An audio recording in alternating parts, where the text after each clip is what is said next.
Dear ladies and gentlemen, welcome to Batumi. Today is the final stage. Yes, Yes. we have to get ready after Yes. the FIDE. My name is Almira Skripchenko. I will be your host. Join today until the final day, the final move by Grandmaster Valery Gaprindashvili. Hello. Hello, guys. I hope that you've been watching since the very beginning. This tournament is a true chess marathon because to be here, to qualify for the final or for the match for the third place, you need to be physically and mentally so strong and also be prepared to any eventuality, of course, and we will show the results, of course, but the day before, yesterday, we witnessed a very long tiebreak. 8 games were necessary to decide the winner in the match between Humpy Koneru and Alei Tinji. But what I wanted to say that those tournaments also, they show how chess is a sport, Valery. And I thought that the next person who is going to come to me and ask if chess is a sport is going to be arrested and sent to trial. It's a promise. So let's have a look, first of all, at the format of this event. So 137 players. 137. 37, too much. Too much. 107 players from best players from the world, 46 federations, and only 4 of them remain. So 86 players started from the round 1, 21 seeds joined the tournament in the round 2, and from the last 4, all the players qualified from the second round. So first we'll have 2 games with the classical time control, 90 minutes plus 30 seconds per move, and after the move 30 minutes extra will be added, and each player will still have 30 seconds per move. Of course, top 3 finishers of this event will qualify for the women's candidates, so that's why we also have this match for the third place, not only to determine the medalist, yes, who is going to be the bronze winner, bronze medalist, but also who is going to qualify for the candidates tournament. And I'm thinking, like, Valery, to be 4th in this event is truly heartbreaking. Yes, definitely. Definitely. That's why the players... When you are almost there, you know, and still, the 4th place will be, of course, heartbreaking. Yes. So today we have a truly historic final. We have an all-Indian clash of generations between Humpy Koneru and Divya Deshmukh. Divya Deshmukh was the first to qualify for the final. She had to wait for her compatriot Humpy Koneru to prevail during the tiebreak. So let's have a look at the results.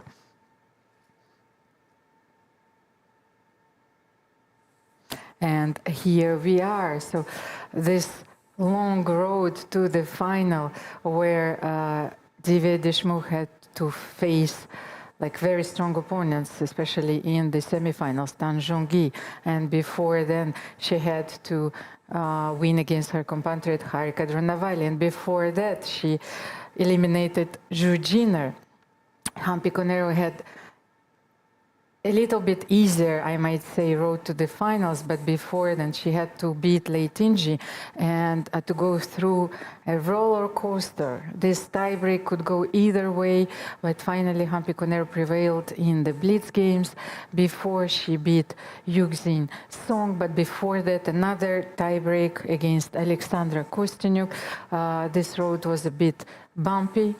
And then for the third place, we have Lei Tinji and Tan Zhongyi. Tan Zhongyi lost her match against Divya Deshmukh, and this second game where she managed to come back to find some counterplay, and there was a moment where she was even winning against Divya Deshmukh, but the Lady Fortune decided to pick Divya, yes, to the next level. For the final, and Lei Tinji lost a dramatic tiebreak against Humpy Koneru. Valery, I think that Michael is ready for us in the playing hall. Let's go. Yes, let's go.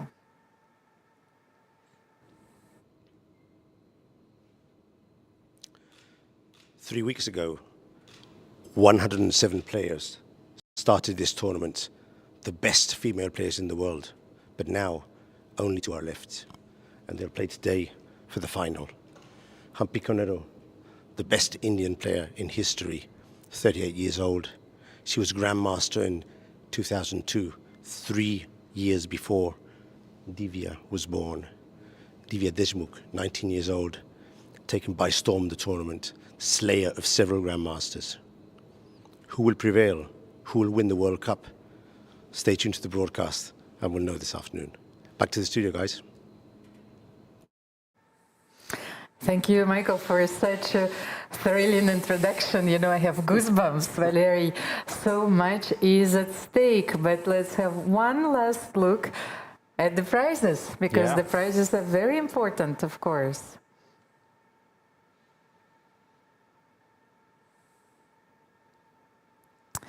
And here we are. So the 4th place finisher will leave Batumi with $20,000.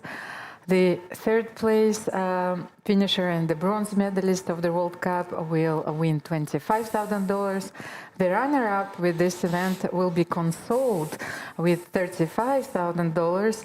And the winner of this event will leave Batumi with $50,000, with the overall prize fund being very close to $700,000.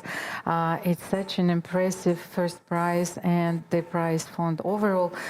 So the conditions for women professionals, you know, are constantly improving, and I hope that this is going to be such an incentive for them, you know, especially when they're hesitating between the academic career, and the chess career, so they can pick up chess, and to dedicate themselves to the game. By the way, Michael said it so well, but Humpy Koneru is such a monument of Indian chess, and here we are. Divya Deshmukh is playing with the white pieces, but Valery, what is going on in her head? At least let's try to understand it, because of course she's playing in the final, but she is playing against the legend. It would be like for us to play against Garry Kasparov, and we're sitting there. Do we, like, we know that there is going to be only one winner. You know, the draws are not possible in this match. It's going to be decided classical games or rapid or blitz games. At the end, there will be only one woman standing. So what do you think? So the question is, what is Divya thinking about and what she is feeling? Yes. Right? So first of all, I think that it has to be a big honor for her to play against such a great chess player in the finals of the Women's World Cup. This is already a big achievement, but we know it is a sport. Of course, everybody wants to be first. So I'm glad that you said that it's a sport, and here we have the handshake. So, of course, Divya will do and will try her best to use the chance to shine one more time. So this tournament showed that she was armed to her teeth, showed very good preparation, opening preparation. So d4, d5. Humpy is fighting for the center. Yes, this move, this classical move d5, allows Black to control the square c4 and e4. And c4 is on the board. It's interesting. What would be Humpy's choice? Next move. Next move. Classical King's Gambit e6, or Humpy will take on c4. What do you think? And here we are. I know my players, ladies and gentlemen. I've been here for a while. Queen's Gambit accepted. By the way, this is the opening that I play myself with the black pieces. And after d takes c4, e4 is one of the most principled and dangerous responses. Let's just compare it to e3. Yes, because grabbing the center, of course, e3 here is possible, or knight f3, and like developing in a very classical game, it's a more quiet positional game, fighting for one square or another. So after e4, what should we suggest here? Because so many lines that Humpy can play. She can play e5, knight f6, knight c6. Let's wait for her choice.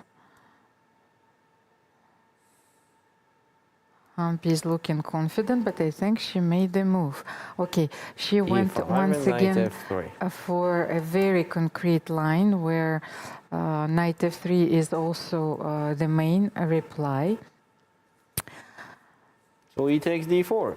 Yes. Seems has to be done. You can take on d4 or you can play bishop b4. Let's wait a little bit. Divya seems to, she looks very confident as always, well, yes, as in the usual. opening. And Humpy goes for bishop b4. So the idea of this move, first of all, is to check what will be White's response, knight c3, bishop d2, or even knight bd2. Yep. So, knight c3 here. Knight c3. Okay, my screen is a little bit glitching. I will refresh Yes, it. refresh the board, of course. So, and okay, after e takes d4, we might as well transpose here, and then White will have another choice to take on d4 with the queen. Let's just wait for a second so we can refresh Small our issue. board. Yes, we have small technical issues, but we have everything under control. So, knight c3. So after e takes d4, let's say we can take queen d4 or knight d4, but Humpy goes, Knight f6. yes, for a rare line, knight f6. Actually, she loves to go to the rear lines. Yes, you know? and it shows actually that she is so up to date, that she is constantly working on her opening ideas. And let's say knight f6 was played in many games, but over the recent years, 25, 24. So let's see. First of all, knight f6, it allows White to take on e5, and Divya goes for the main line. So I think the main idea here is to play b5 and to protect the pawn on c4. And e4 will be still hanging. e4 will be still hanging, but let's show what can happen after e4, knight e4. Yes, queen a4 check. Because queen a4, of course, is attacking the bishop. Yes, on b4, so black is forced to play knight c6, then White can simply take knight c6. Then you have to take on c3, otherwise you lose this bishop, which checks, so b takes c3, and if you take b takes c6, then I simply take queen c6 and win a piece. Then this is not possible. You have to play a move like queen d7, yes, not to lose immediately. And then I think that White can simply take on c4, or even there is a very interesting possibility to play bishop a3, and Black cannot castle. Yeah. So we have b5 on the board. Yes, I don't think that this move has been played, knight e4, because I know that it is a very important mistake in this position. And the thing is, the difference is why you allow to take on e5 here after knight f6, and you don't play b5 here. Yes, let's just show. Because I think anyway it will transpose after knight e5, but I was thinking why there is not the immediate b5. What do you think, Valeria? Knight takes e5, isn't it going to the same thing? Yes, it's the same. But let's try maybe to make a difference and take d takes e5. Does it make a difference here? Because knight f6 is attacking on e4, forcing White to take knight e5. But here d takes e5, so what is the difference here? Because from what I can see that I am forcing you to take on d1, yes? Because then I will take on d1 if you don't take. So Queen d1, king d1. I was actually thinking about queen e7, but it's not possible, right? Yeah, But it will be after queen dangerous. d1 and king d1, I think that we can take now on b5, knight b5. So probably you are forced to do something like a6 or bishop c3, but I'm not sure that you want to give up this Yeah, bishop. bishop c3, the dark squares will be poor. But then after a6, we can continue, knight d5. You see, that's the importance of the move king d1, because you are playing knight d5 and then attacking the bishop on a5, and after bishop b4, so bishop a5, maybe I can even play a4, and I think that this position is like Yeah, very big good, advantage. yes, for white. So we have a move, by the way, on the board. So at least we understand the differences in the move orders. So Humpy played knight f6, Okay, what's going on knight if we e5. take on e4 in this position? Yeah, as the white left that pawn, let's consider Let the me check taking, first if I have a few games. So first of all, Actually, I was thinking about f3 instead Yes. of bishop e2 to support that pawn. that's Yes? what I wanted to tell you, Valery, because f3 seems to be one of the main moves in this position played by And Magnus very natural. Yeah? Carlsen. And especially why I like this move is that you know that black is going to put the bishop on b7. Yes, so Yes. f3 is also restricting this bishop. But let me check this move, Carlsen, Vashela Graf. So it was castle after a3, then a3, bishop a5, just to understand what is black cooking in this position. And after bishop e3, black went c5. I think that black is looking for a very unbalanced position. D takes c5 and queen e8. What an interesting line, because as you can see, this knight on e5 doesn't have any squares. Yes, so you're almost forced is to play queen g6 here and to protect this knight.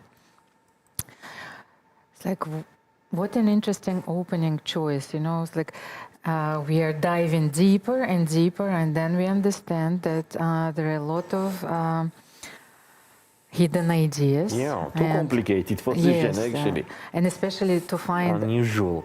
all these ideas over the board if Yeah, you are it's not almost ready. impossible. And here actually, just to show that after bishop e6, yes, queen d6, just to show how this game can develop, Magnus Carlsen played long castle. It's absolutely amazing because bishop c3, bishop takes c3 can ruin, you know, white's pawn structure, but white can also play king f2 instead of long castle, so with a very, very unbalanced position. So Divya's choice was bishop e2, a very natural move aiming to finish the development, but let's check. The first move that we wanted to make is knight e4. Let me check if I have one game. And actually I do. Okay, another blitz game which was played between Jan Nepomniachtchi and Lenier Dominguez Perez. And after knight e4, white simply goes castle. Not even bishop f3, because maybe black can take on c3. Yes. Let's just show it. Yes, so if not castle, but after knight e4, bishop f3, knight c3 is the move. So castle, let's say it's a positional sacrifice, and then bishop takes c3, b takes c3, knight c3, even after bishop b2, white continued queen c2. Do you understand the idea, Valery? Yes, because they want maybe to win this rook on a8, but does it work? Okay, knight e2, queen e2, then castle, and I think for the moment the queen f3 doesn't work because I can simply play c6. Yes, so okay. But then what is the idea? And white actually plays bishop a3 here. Okay, this is a very interesting line. I understand now because it seems that after bishop a3, white is simply winning the exchange because you cannot make this move rook e8 because now queen f3 is simply winning. Yes, or unless you're going to give this exchange on e5. So basically, black has to play here knight d7. Yes, and after bishop a3. And white can grab the exchange on f8, queen f8 with a very complex middle game. Okay, this is knight e4, ladies and gentlemen, but how about bishop b2 and maybe the move that we wanted to make, bishop b7, yes? So what are we supposed to play here, by the way, Valery? Should we play f3 or white is still castling? Because maybe now that the bishop is on b7 and you lost this valuable tempo, because as we've seen, sometimes black plays c5 and bishop b6, maybe now we can play f3. So many options, I think. But let's say if white castles here, if not f3. Can we take this pawn? Let's say bishop c3, yes. B takes c3 and something takes on e4. Okay, let's take knight e4 because now the bishop is protecting the knight on e4. But how about bishop a3 once again? We know that this is a thematical sacrifice. White doesn't care about this pawn, yes, on c3, and black is so late in the development. Black cannot castle. Maybe you can have this idea, yes, of castling long, yes. So let's find out. But you cannot castle, I think, because I will still have bishop g4, maybe. Okay, let's try knight d7. But maybe knight d7, yes, queen d7. Wait a second, you will still have f5. And if bishop f3, okay, I don't want to take on d7 here. What can you do here? Yes, knight e5 and then d takes c5. How about this position? Trade the queens. Trade and okay, you can't castle. Yes, so let's say I will take on d1, rook f d1, and you cannot take on c3 either here. Yes. Yep. Look at this position. It is very dangerous. What do you think? That's true. And the bishop on b7 is very vulnerable, so rook b8? rook b8 is maybe the only move, yes, like you need to unpin this knight. And then, okay, what else can we create here? And by the way, here for once, if Divya is aiming for this position, she will have the bishops. Because we were talking about Divya's magic powers, and it seems the magic knights, you know, is one of those like tricks that she has in her head. But by the way, I thought that what would be Humpy's strategy in this match, especially with the black pieces, I thought maybe that she should trade the knights immediately, yes, in this game.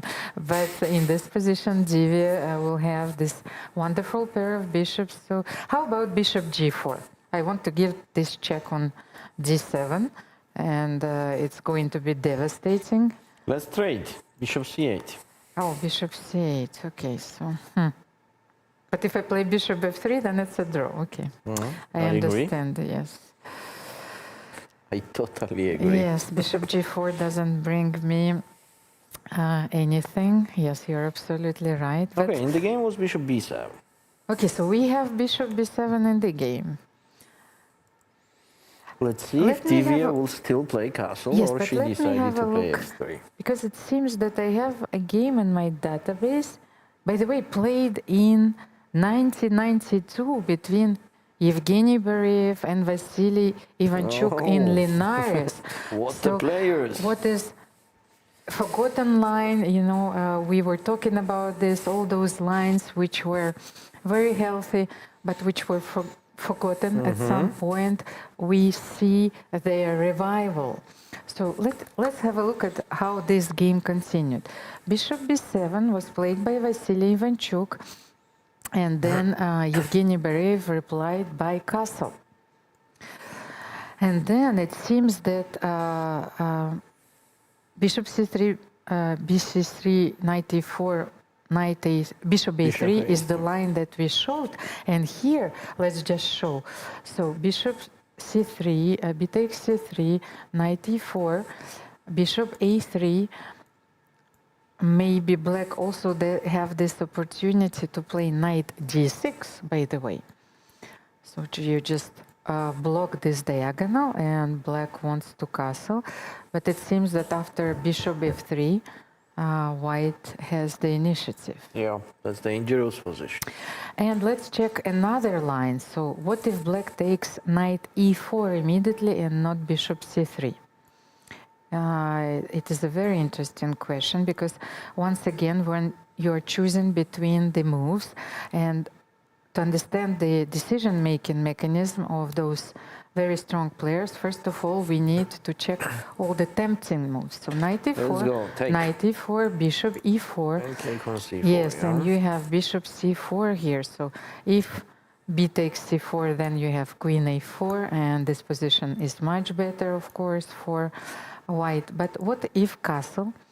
And yes, just after bishop c4, castle. And it seems that white has another blow here, bishop f7. Rook f7, knight f7, king f7, queen b3, queen d5, the line still continues, and after queen b4, bishop g2, rook d1, it seems that it's a very important square for the rook, bishop f3, rook d3, because I think that after knight c6, the rook on d3 is also protecting the pawn on d4. Knight c6. And queen b3. Yeah, No, I think that here maybe even queen c5 is better. Maybe how about queen b3? Yes, queen b3 exchanging the queens, I think, is a very, very good move. So, and white seems to be winning. Yes, it's a technically winning position. However, after what was played in the game, it was the move c6. So Vasily Ivanchuk decided not to take on e4 because he considered this to be very dangerous, especially given the human perspective. So bishop c6, bishop g5, simply pinning this knight, and this position is actually much, much better for white. Because what are you doing with this pin? Yep. Let's say, and the bishop on b7 also does not seem like a best piece on the board. It's very passive. But let's just show maybe like a variation. What if black castles here? Then the idea, of course, is that this knight can also jump to g4.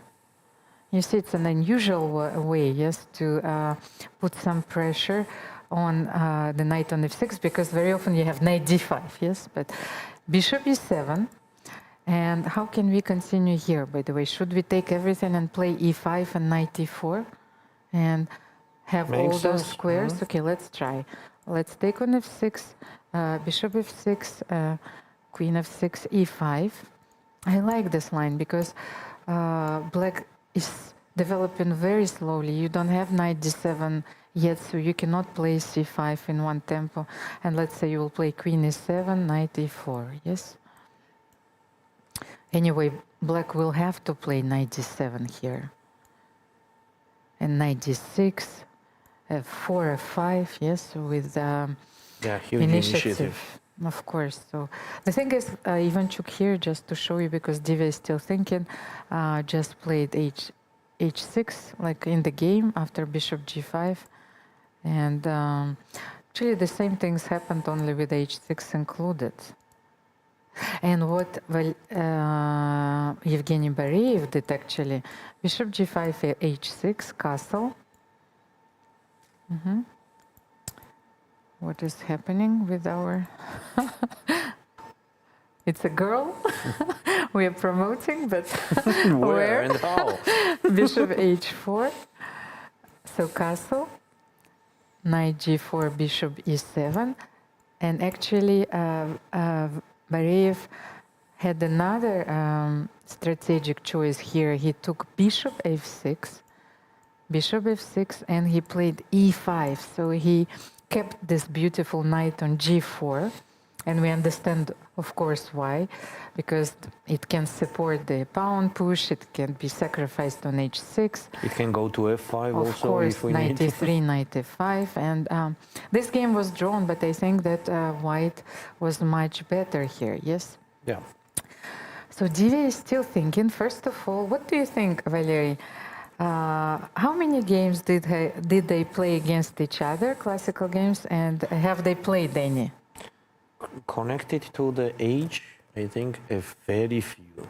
You're games has absolutely to be right. there. So Divya is 19, Humpy is 38. They've only played 2 classical games against each other, and the first game was drawn, and the second game with the white pieces was won by Humpy Koneru.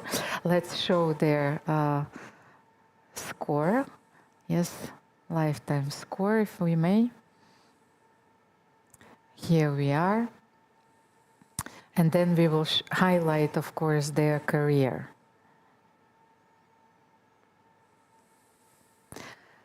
So currently, Humpy is leading by a very narrow margin, +1.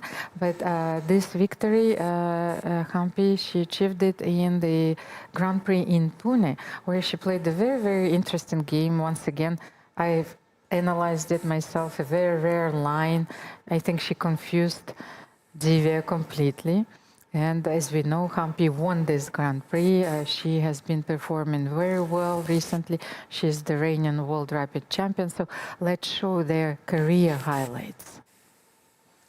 It's such an important moment for Indian chess and Indian women's chess. Those players are true chess ambassadors. Yeah. They inspire everyone. So first, Divya Deshmukh with the white pieces. She was born in 2005 in December in Nagpur. So she's turning 20 this year. She is bearing the title of International Master, and we know that by reaching the final in the World Cup, she will be awarded at least one norm, Grandmaster norm, but if she wins the event, she's going to be awarded the title of the Grandmaster. So her career highlights include winning the Asian Women's Championship, and she also won a very strong event organized in India, the Tata Steel Women's Rapid Tournament. She is the 2024 World Junior Girls Champion. You remember, Valery, Humpy also was the World Junior Girls Yes. Champion, so she's walking in her steps. She is the winner of the 2024 Sharjah Challengers, which she finished undefeated. And of course, Divya Deshmukh is the Indian Golden Girl, because she was part of this team who won the gold medals in the Budapest Chess Olympiad. As you can see, she won not only the gold medal for the team performance, but she also won the gold medal for her individual board performance. So she has already so many achievements under her belt. And let's have a look at the career highlights of Humpy Koneru.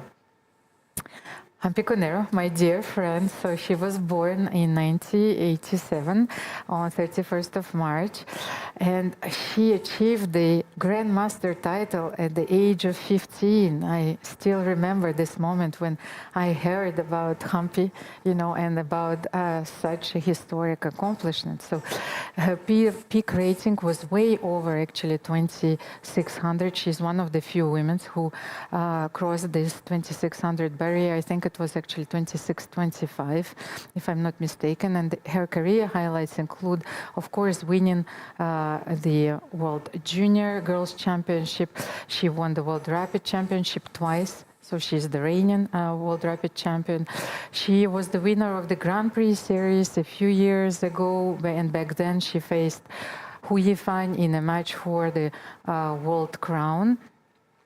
She is the recent winner of the Pune Grand Prix, and of course she was a key contributor to multiple Indian team successes in Olympiads and team events. Who will prevail in this match. This is such a thrilling final. And I think that we had the move, Valery. Yes, Divya Castle. castled. Okay. So let's leave this game for a second and have a look at our second game. Yeah, just to mention here that the b5 pawn is hanging. That's why we are considering c6 or taking on e4 or taking on c3. b5 pawn simply hanging, and we have to take care about that. Let's see what Humpy will decide to do. Oh, here we have a very typical and basic structure. And by the way, Tan Zhongyi is facing her friend Lei Tinji. Both players lost in their crucial semi-final matches, and we know that first of all, it's not easy, you know, to bounce back after a loss. But in this case, especially after a loss, you have to play against your friend. Yeah, well, we are talking about that. And once again, there's so much at stake because the third place and the bronze medal will qualify one player for the candidates tournament. And it is such a close race, Valery. They know each other well. They've played many, many games. I think that Tan is leading in their lifetime matchups because I've seen their games in the database. Last two games, those two players actually played in the 2024 candidates tournaments, and they've exchanged blows, you know. Tan 1-1, Lei Tinji 1-1. So I was thinking that we might witness maybe quiet games today, and this match is going to be decided in the tiebreak, but I don't think so. Tan Zhongyi is a very principled player once again. She started this game with c4. So first the English opening, because she is trying to avoid a few lines, because with this move c4 you can avoid a few openings. c4, e6, knight c3, d5, and only then Tan decided to the Queen's Gambit. She played d4, knight f6.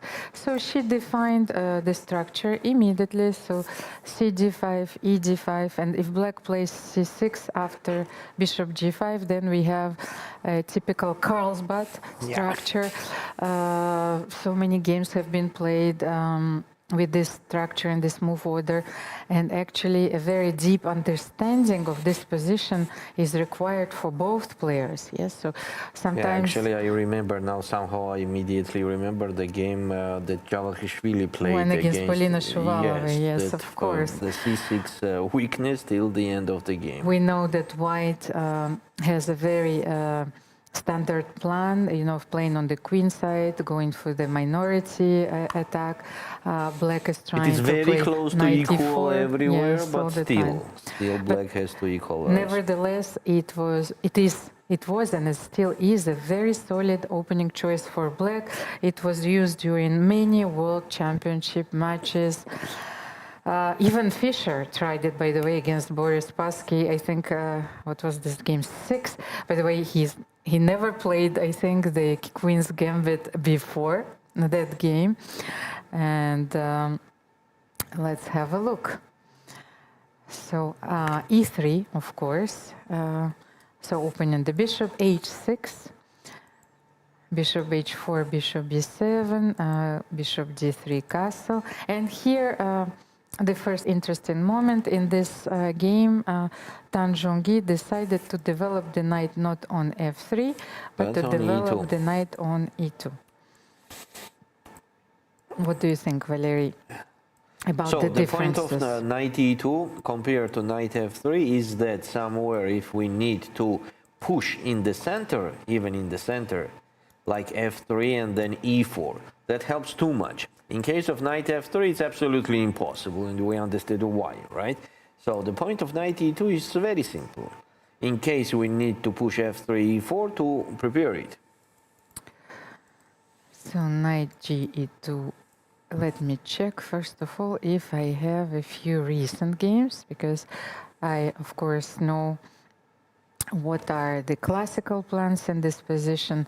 Sometimes you play for f3, even e4, but Actually, for me, a little bit unclear was a4 move that Tanjongi which did in this one. a4, e5. I haven't seen such a move.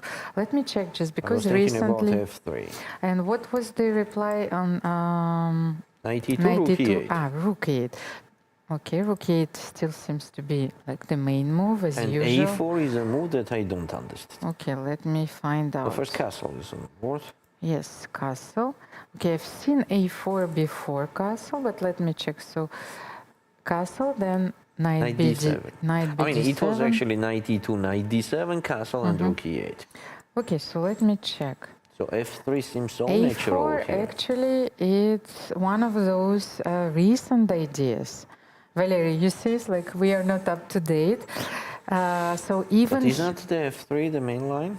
it was, as I told you, you know, it's like, but A4, the theory is developing incredibly fast. So F3 and Queen C2, of course, are. We have to find out what's the idea of I a4. think A4, A5, and maybe knight A4, then before knight C5. Yes. So let's make it clear. White decided not to attack on the queen side with the minority, but preparing for f3, e4, right? So that's the point of a4. Otherwise, what else? Yes, because if you are putting a4 and a5 with white, then it is facing a6, and you will never attack on the queen side with white. No, but I think that you want to bring the knight on c5. I don't know if it was Yes, that's played. I see, Yes. but there will be no breakthrough connected to b4, b5, No, right? for sure, no. Yeah, White so is we are just switching blocking plans the queen here. side and then pushing f3, e4, or maybe even f3, g4. But do we have a few moves after a4? Let me just check, Valerie. So what were the Yes, we moves? have it.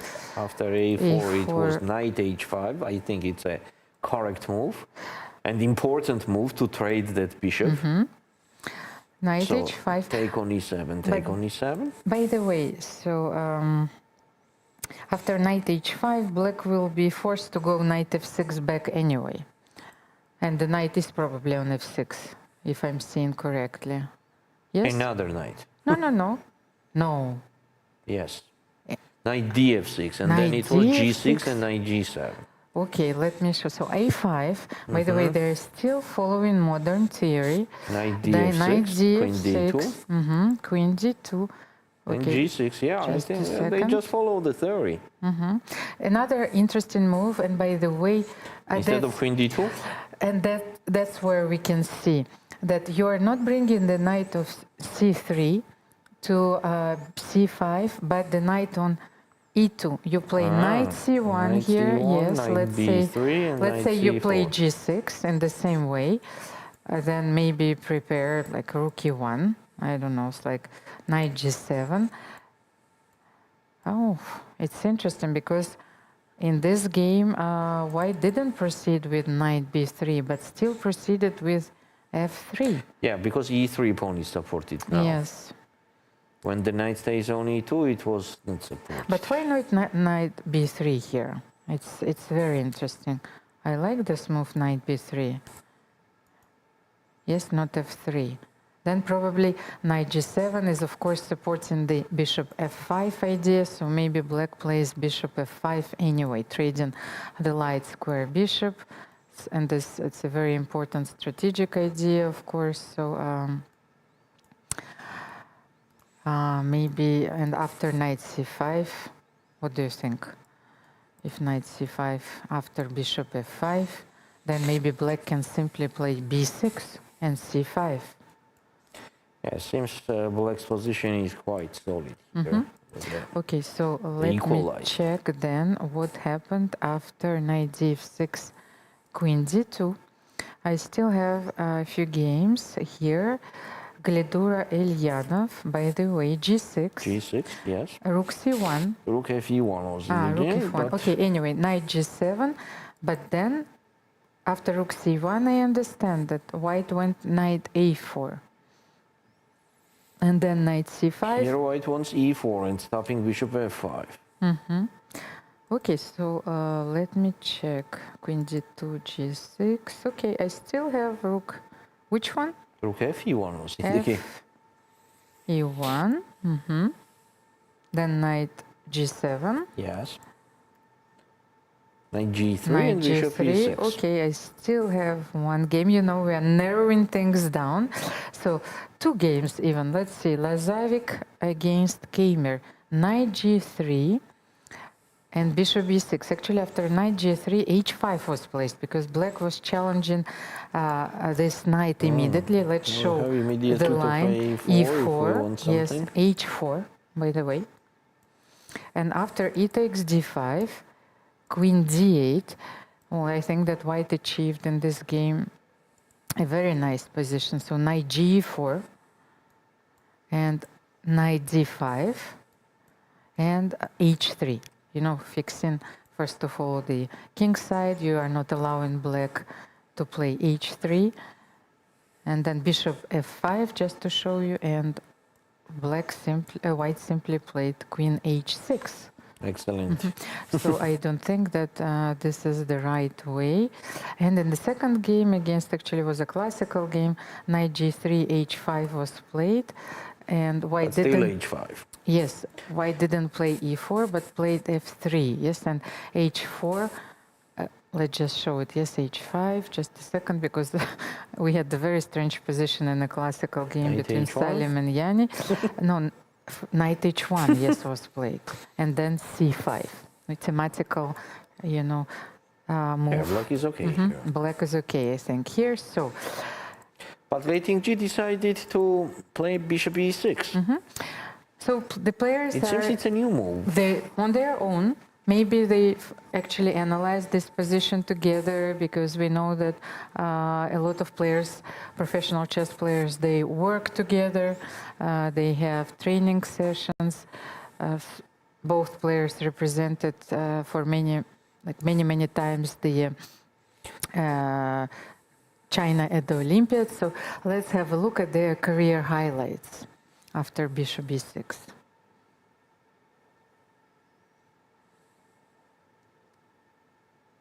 Do you think there will be the draw proposal? I don't think so. First of all, we need to wait for the move number 30. Yes, Yes, because I mean on the 30th. we will wait and see how this game develops. But let's have a look at the career highlights of Tan Zhongyi, who is having the white pieces. Tan Zhongyi was born in 91 in China on May 29th, sharing the birthday with the world champion Gukesh, Valery.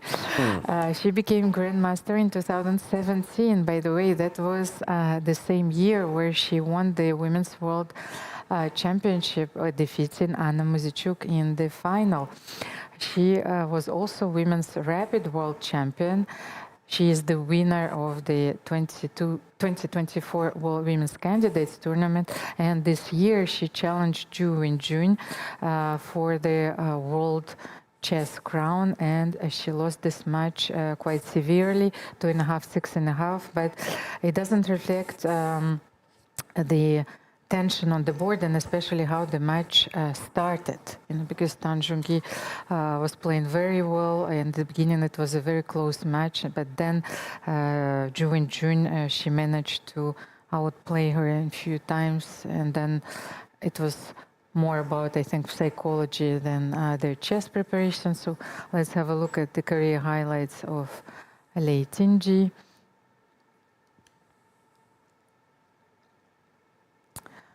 Lei Tingji was born in 97, 3rd of March. She became a grandmaster at the age of 19.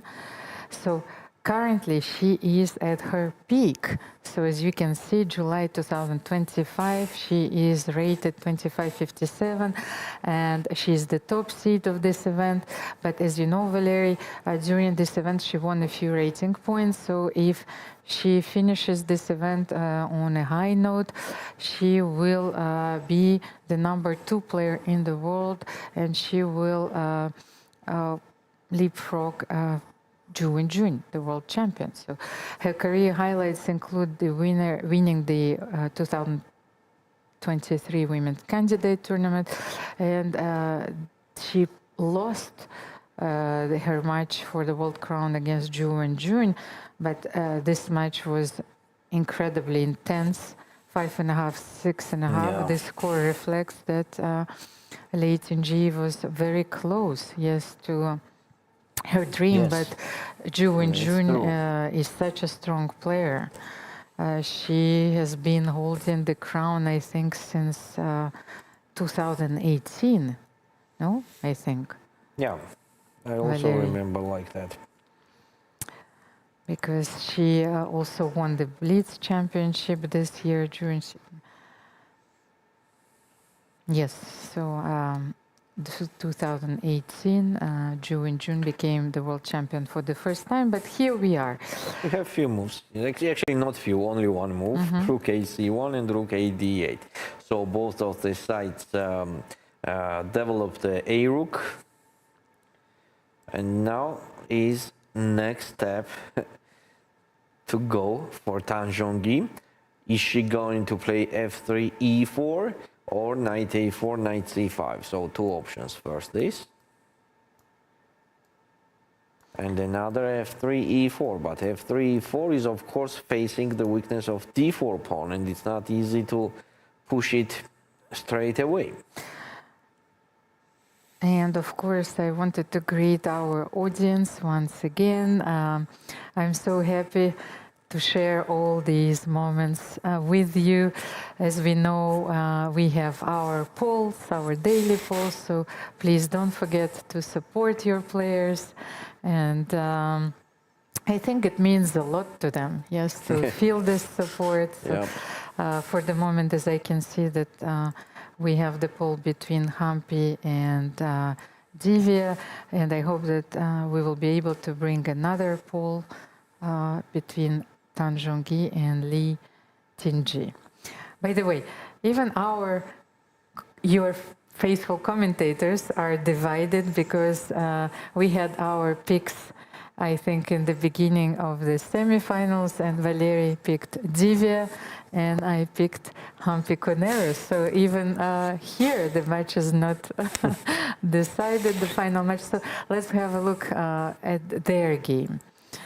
If we have a few moves. By the way, I think that Humpy decided after bishop b7 to take on c3 and castle, to take bishop c3, b takes c3, and knight e4. So as we know, they are following now, after especially, they follow a few games. So we are suggesting bishop a3 here for white. To stop the castle. And on knight d6, bishop f3.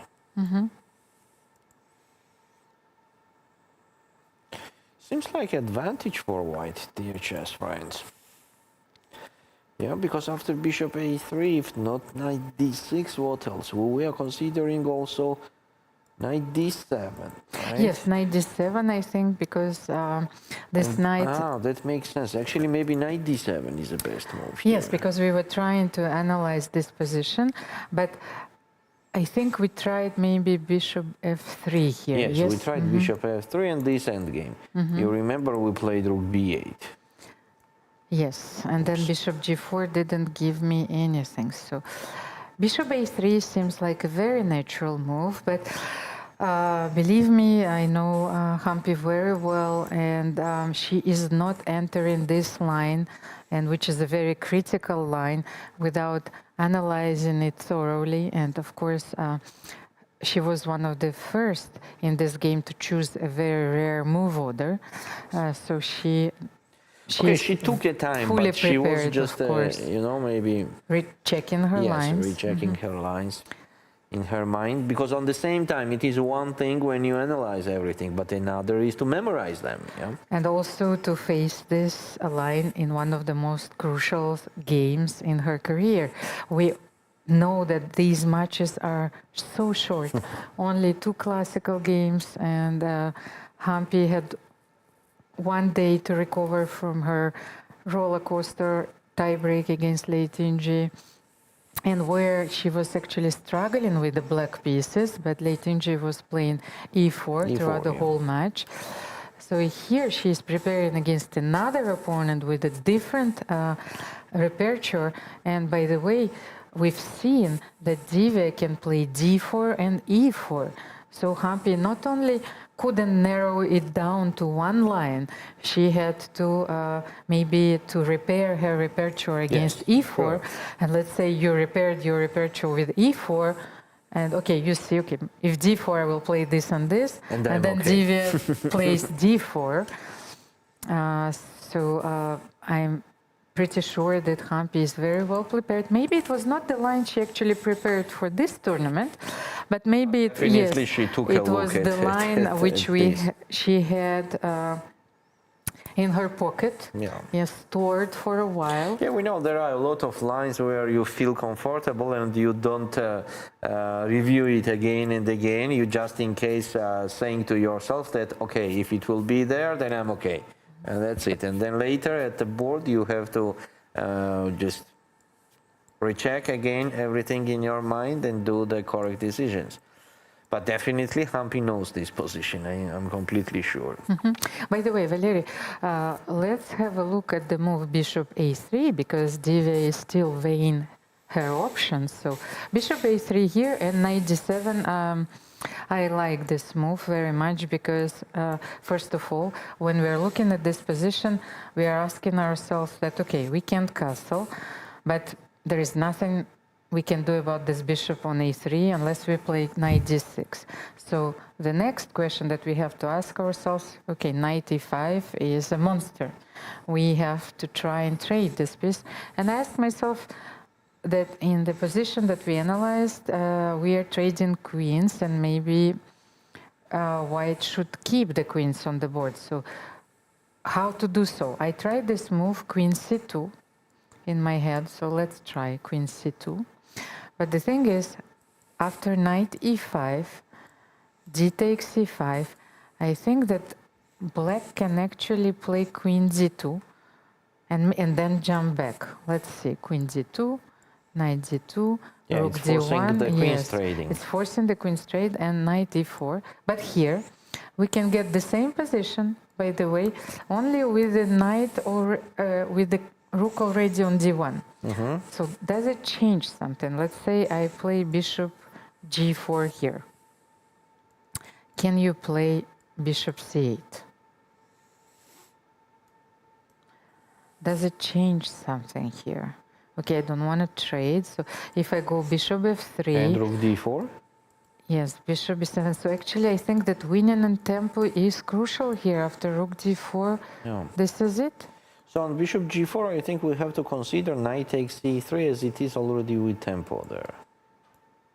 Okay, but then can I give check bishop d7? You have to go king d8. Okay. Oh my God, what a position. And you're telling me that I cannot play rook d4 because you will give knight e2 check. Okay, but things are getting interesting here. I have a perpetual, so it means I can enter this position for sure. But what else can I do? What if I play rook d2? You will reply by knight e4, attacking the knight, the rook, sorry. No, this is, I don't like it, okay. Knight e4 or what you don't like? Yes, but I need a tempo move. I don't know what is, You don't like it for white? Yes, I don't like it for white. But let's see, if I jump knight e4, maybe I still have a move. But if bishop b6 here, I don't have more than in perpetual. Let's try it once again. Okay, I'll go there. Bishop a3, knight d7, queen c2. You take on e5, d takes e5. Queen d2, I'm taking. So rook d1, forcing you.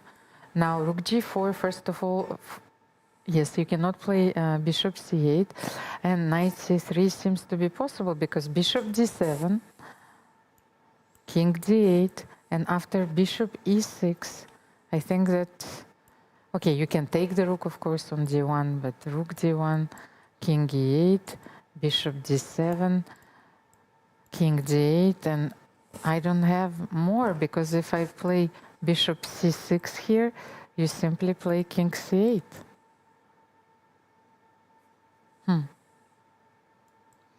It's an interesting line, but maybe... What about bishop b5 instead of bishop c6?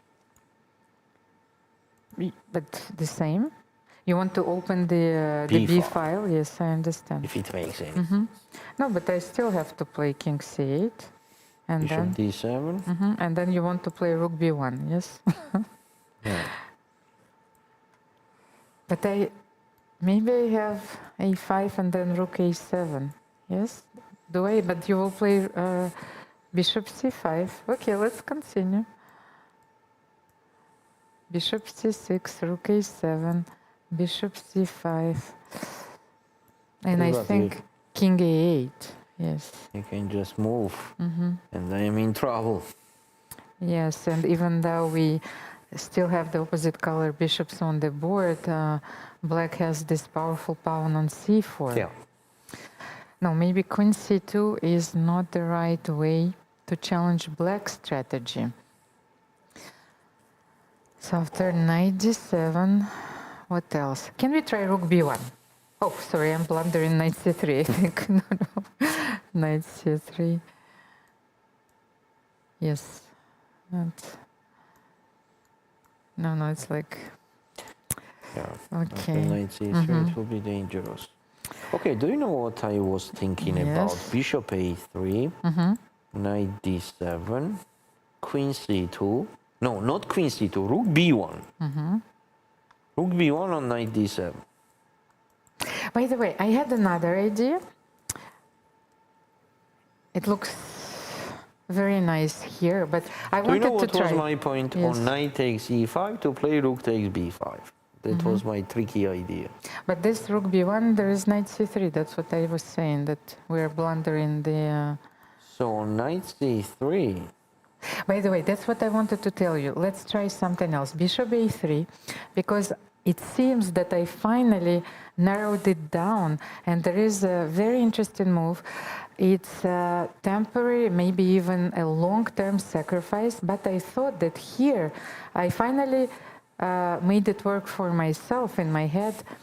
How you coordinate your pieces here. What if I play bishop c4? I want to sacrifice this piece. And b takes c4. My idea is to no play... knight takes e5.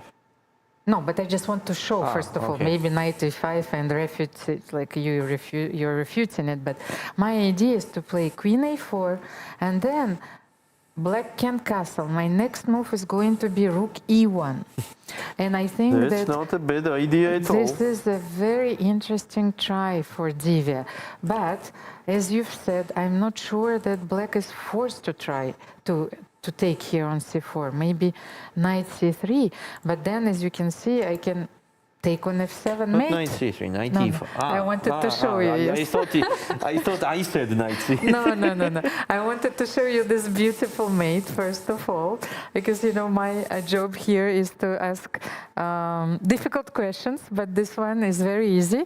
And that's actually when I was thinking about bishop c4, I first myself asked, but what if knight c3? And then I thought, oh, bishop f7 might mate in wine.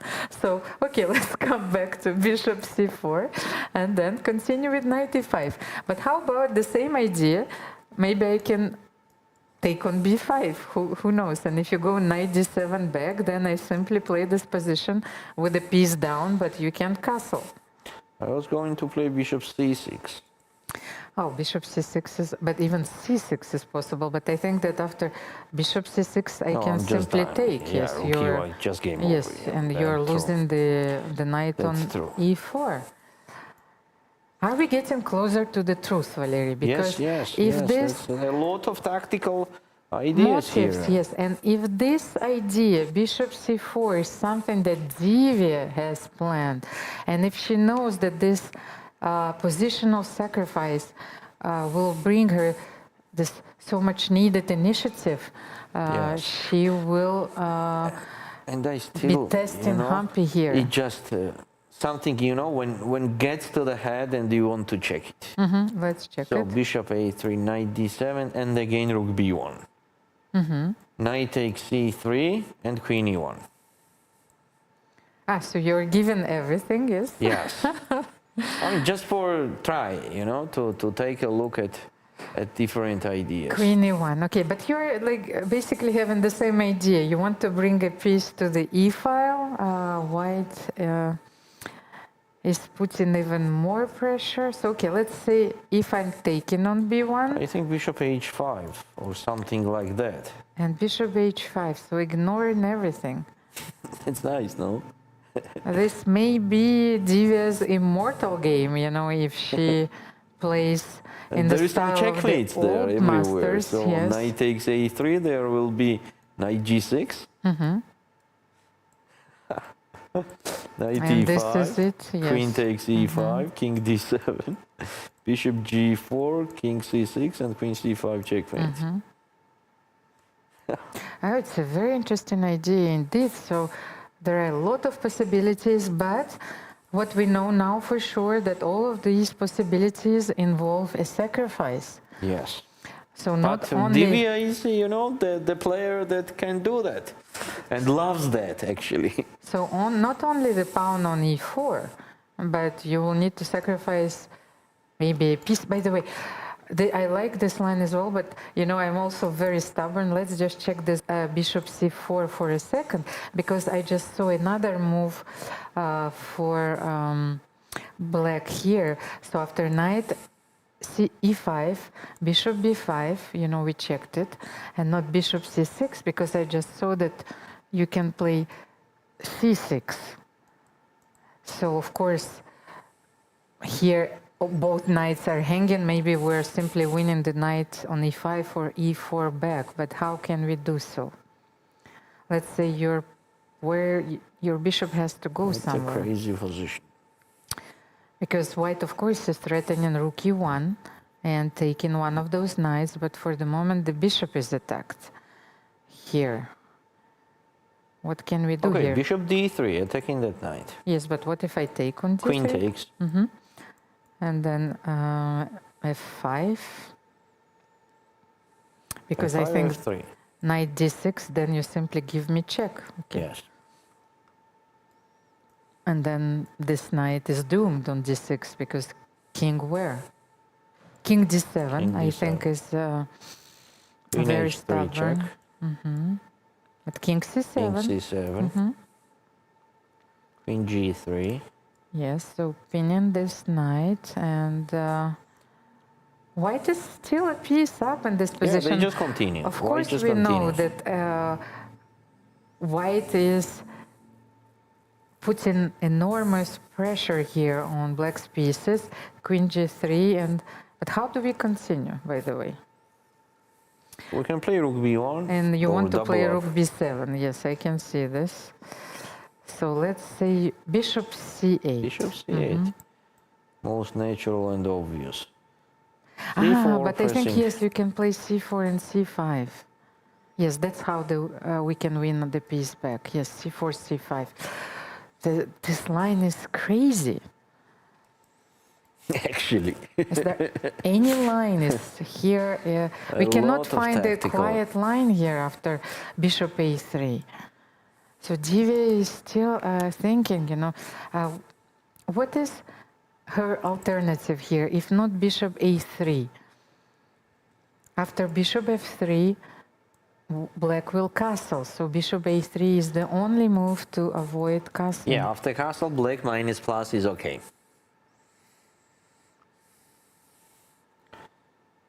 But bishop a3, what a move, huh? What a move and what the ideas. It's like we are learning so much ourselves. I hope that you are enjoying all those ideas, and of I course, just start thinking where to use this knowledge. yes, we don't play very often, but still, I have the European Club Cup coming up in October, where I'm the captain, and where actually Humpy Koneru played with our team for so many times, and we won many championships together. Maybe I will play a few games. By the way, of course, as you can see, players are fully focused. This is one of the crucial moments in this game, the key moment. So Bishop f3 allows black to castle, so Divya needs to evaluate everything. Bishop a3, knight c3, yes, so bishop a3, knight d7, and that's why it's very important to take her time, and it shows that she knows that this is one of the critical moments in the game, and it shows such maturity in the way she plays, in the way she approached the game, and also it's, for me, you've said, Valerie, she has everything to become not only a very strong player, but she has every attribute of a star player, which Humpy, Koneru had when she was 19 and even 15. So, and she's taking on the monument of Indian chess, Humpy Koneru, one of the strongest players in the world, and it's a daunting task. Humpy decides to leave the board. So while we still have a chance, and before we take a small break, let's take a look at the game between Tan Zhongyi and Lei Tinji. F3. By the way, knight a4 was played after rook d8, and as you can see, Lei played h5 here. Just a sec, please. I will be right there, and here we are. Yes, so knight a4. You see, so rook c1 was still on the board, so as we understood that white is switching to maneuvering game. Yes, knight a4, knight c5. Maybe even before b5 here, by the way. So b4, then forcing a6, and then knight c5, and then you're depriving black of this move b6. Yes, so. And then h5 was used by Lei Tinji, so she seems to be very familiar with this position because she demonstrated all the plans, by the way, here. h5, f3 was played. f3, it's a prophylactic move because if you don't play f3, then after h4, black will jump knight e4. Yeah, and f3 is most expected move, actually. And the thing is, we blocked the queen side. We know, Valerie, because we've seen this game. But my question is the knight going to h1? It has to. But h1, why, f2. But why not to f1? On f2, I think it is more flexible. Okay, so knight h1 is to be expected. When you're playing against your friend, against your fellow teammate, faithful companion in this event, because Lei Tinji and Tan Zhongyi, they've been walking together every day. I've seen them, and she goes to f1.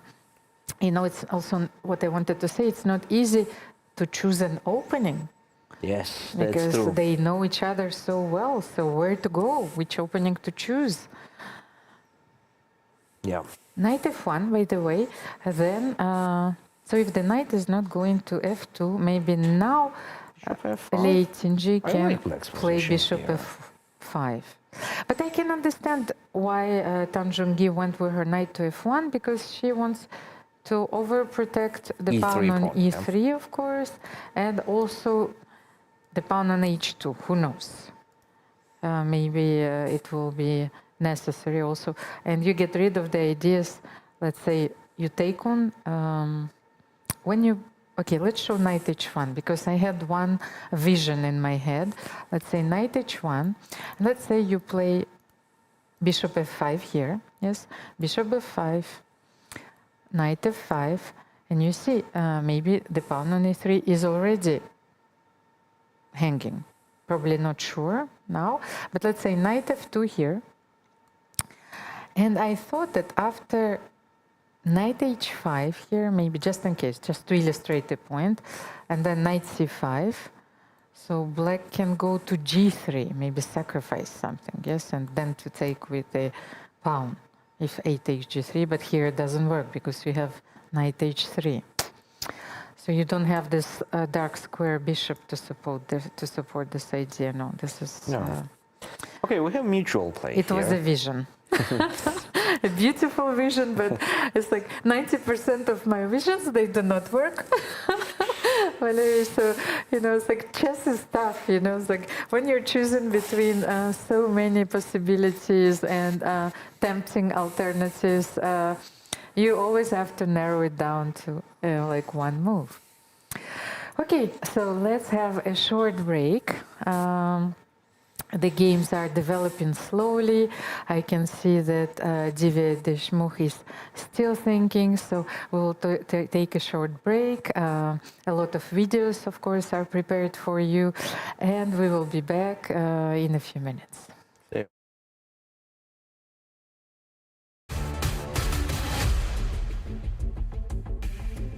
It's game time. It's tiebreak afternoon of the semi-finals. One of the best players ever to perform. One of these two players will join Divya in the final of the World Cup. Game 1, starting time.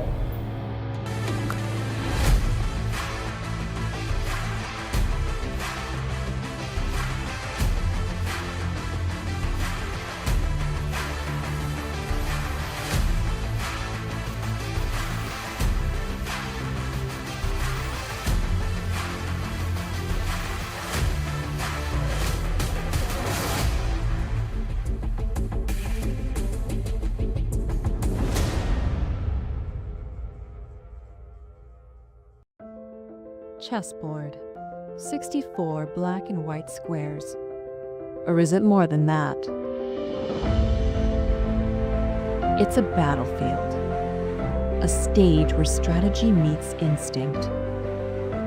This is where women play their own way. Playing with fire. Playing with heart. Playing with emotions. Playing as strong as any man can play, and beyond. Every move you make breaks the old rules. Every game you play redraws the map. No ceilings, no labels, no limits. This is not just a game. This is your arena.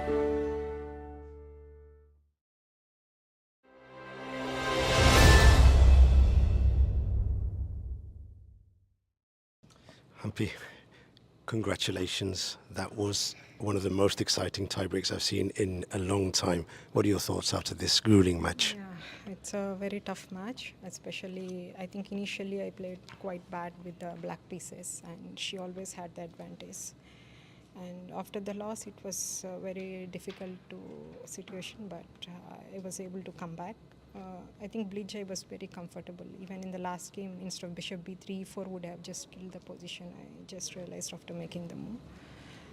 Yeah, Bleach was in my control. But you seem to be missing some tactics in the rapid games, but this final portion of the match was unbelievably well played. I played a bit shaky in the rapid. It was very tough match, and she also gave a very good fight. Humpy, Divya qualified yesterday, you qualified today. It's going to be an all-Indian match for the final. You won the Olympiad. We have the world champion who's Indian as well. What does this mean for Indian chess, especially for female Indian chess, to have the two Indian players in the final? Yeah, I think it's one of the happiest moments for the chess fans, because now the title is for India for sure. But of course, as a player, tomorrow it will be quite a tough game as well. Divya has played tremendously well in this whole tournament. Tomorrow you do have a rest day, so it's next after tomorrow. There are thousands of people now following the chat. Please give them a message of encouragement. Tell them what they can do to maybe one day play at your level and participate in these tournaments, especially for the girls out there. Yeah, I think for girls it's really important to always compete, and especially among the boys. It's important in their learning stage to fight with the male players so that they could improve their skills. Humpy Koneru qualified for the finals. It's been a thrilling match, and the best of luck for the last game against Divya. Thank you. Washington, D.C., August 4th to 5th, 2025. The Smart Moves Summit, a global education conference where chess meets learning. Held alongside the FIDE World Schools Team Championship. global dialogue on chess, cognition, and education. Federations, researchers, EdTech. One stage, one mission, topics that move the world. Meet leading influencers, Timur Turlov, Dana Reisnies, Jerry Nash, Leoncho Garcia, and more. Inspire, unite, transform. Join the international community shaping education. Play smarter, learn bolder. Let's make future together. Don't miss this unique opportunity. Register now and be part of the change.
And we're back after this small break. I'll introduce myself, Valeri.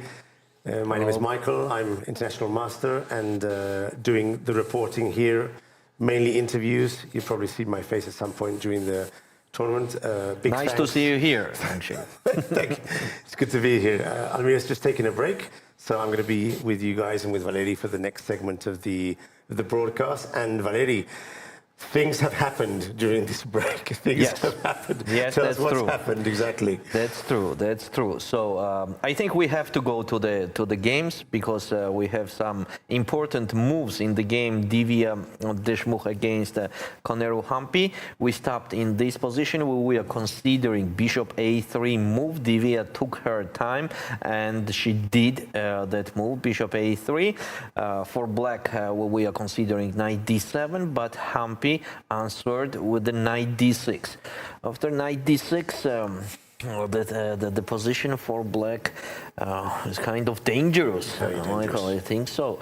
So, for example, bishop f3. Bishop f3 seems most natural move.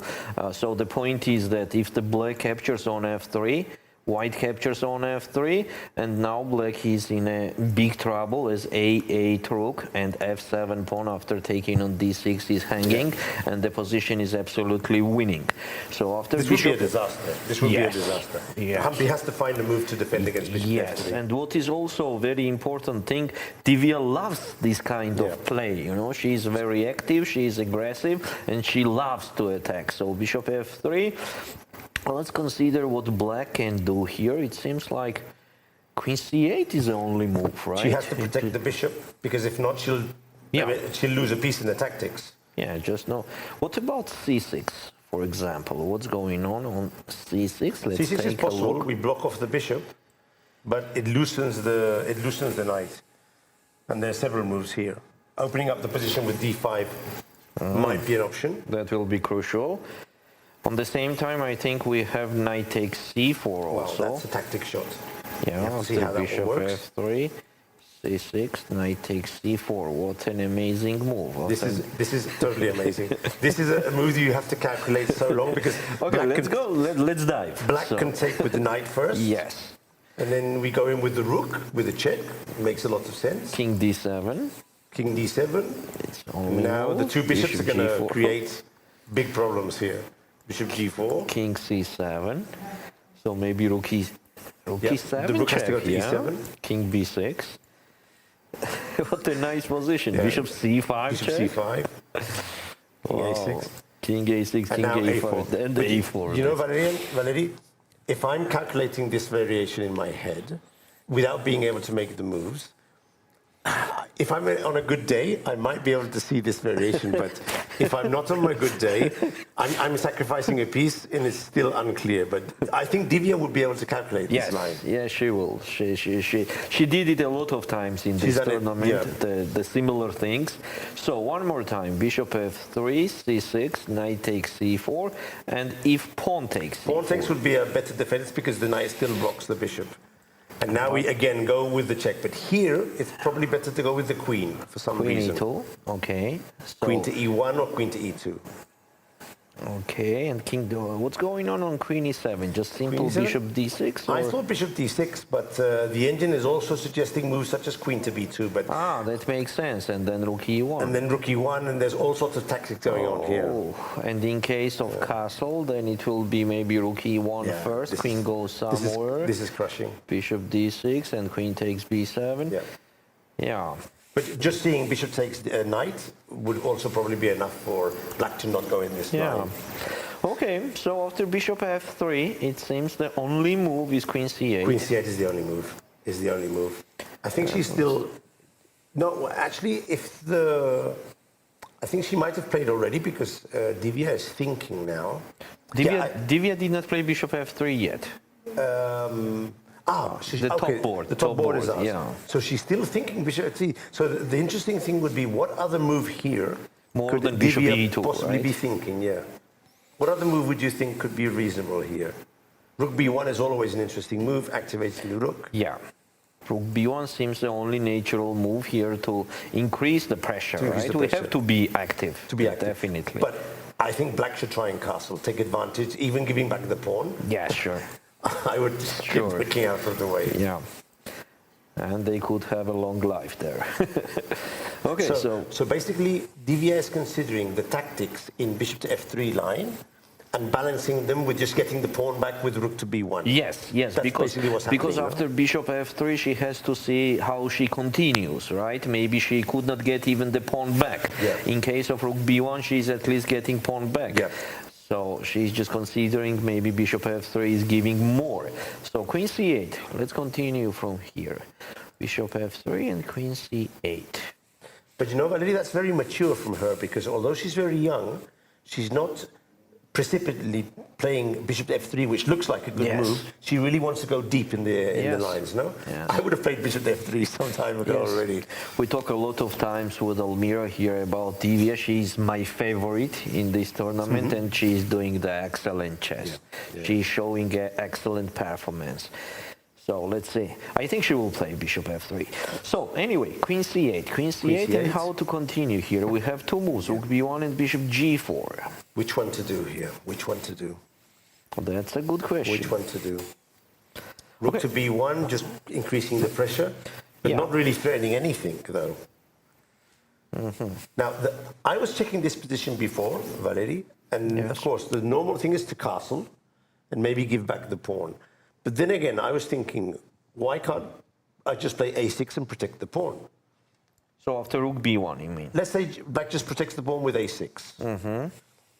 And now, is there a way of getting back the pawn here? This What is the about thing. the same things, like knight c4? Knight And here we are. She played bishop f3. Oh, she played bishop f3. Yeah, so so now we just we're going continue. back. We're in this variation then. Queen c8 will be forced. I mean, I Yes. don't really see any other option for Humpy. And if she plays rook to b1 and black plays a6, then the tactics start with knight takes c4, which is unbelievable, this move. Because again, knight just takes c4. Again, we go in with the king, with the rook. King to d8 would be the only Yeah, move. because on king d7 there is bishop There's g4, the which is bishop g4. gaining And the now queen. it seems that something like bishop to e7 is already super dangerous for black. Yeah, I can see how this is not going to end up well for her.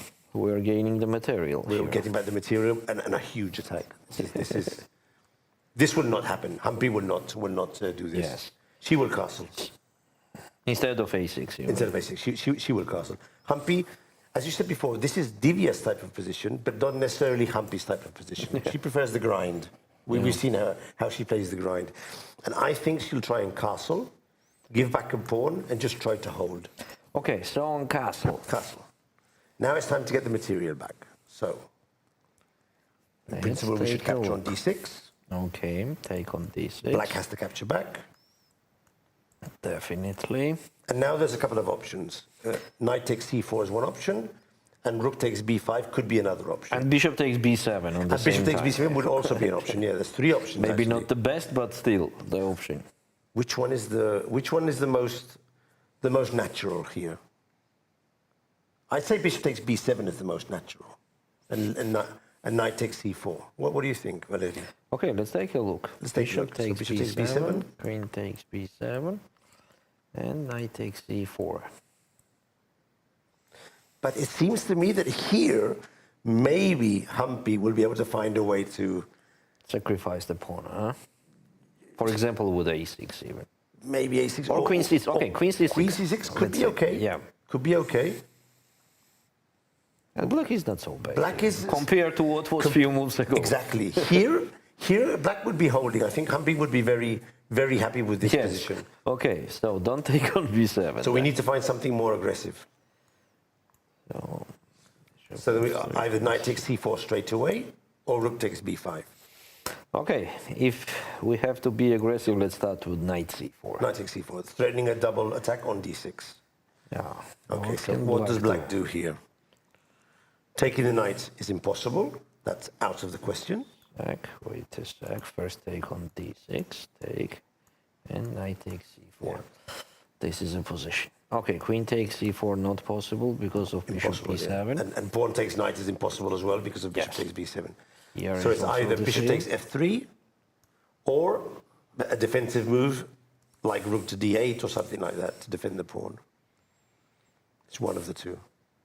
Okay, let's consider. So, for example, bishop takes f3 first. Bishop takes f3, queen takes f3 would probably be the answer. And now we're hitting the rook on a8 and the pawn on d6. So in fact, white will win a pawn here. Only one?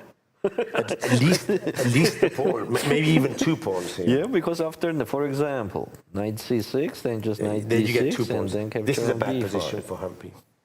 Maybe, Valery, even a losing position. Yes, technically it's losing. Sometimes Okay, one pawn, sometimes we can hold, but 2 pawns, it seems to me, it's just too much. One more time. Rook b1, castle. Take on d6, take on d6, knight takes c4. So it seems rook d8 is necessary to do. This is so difficult to find all these moves for Humpy. I I mean, mean, so dangerous.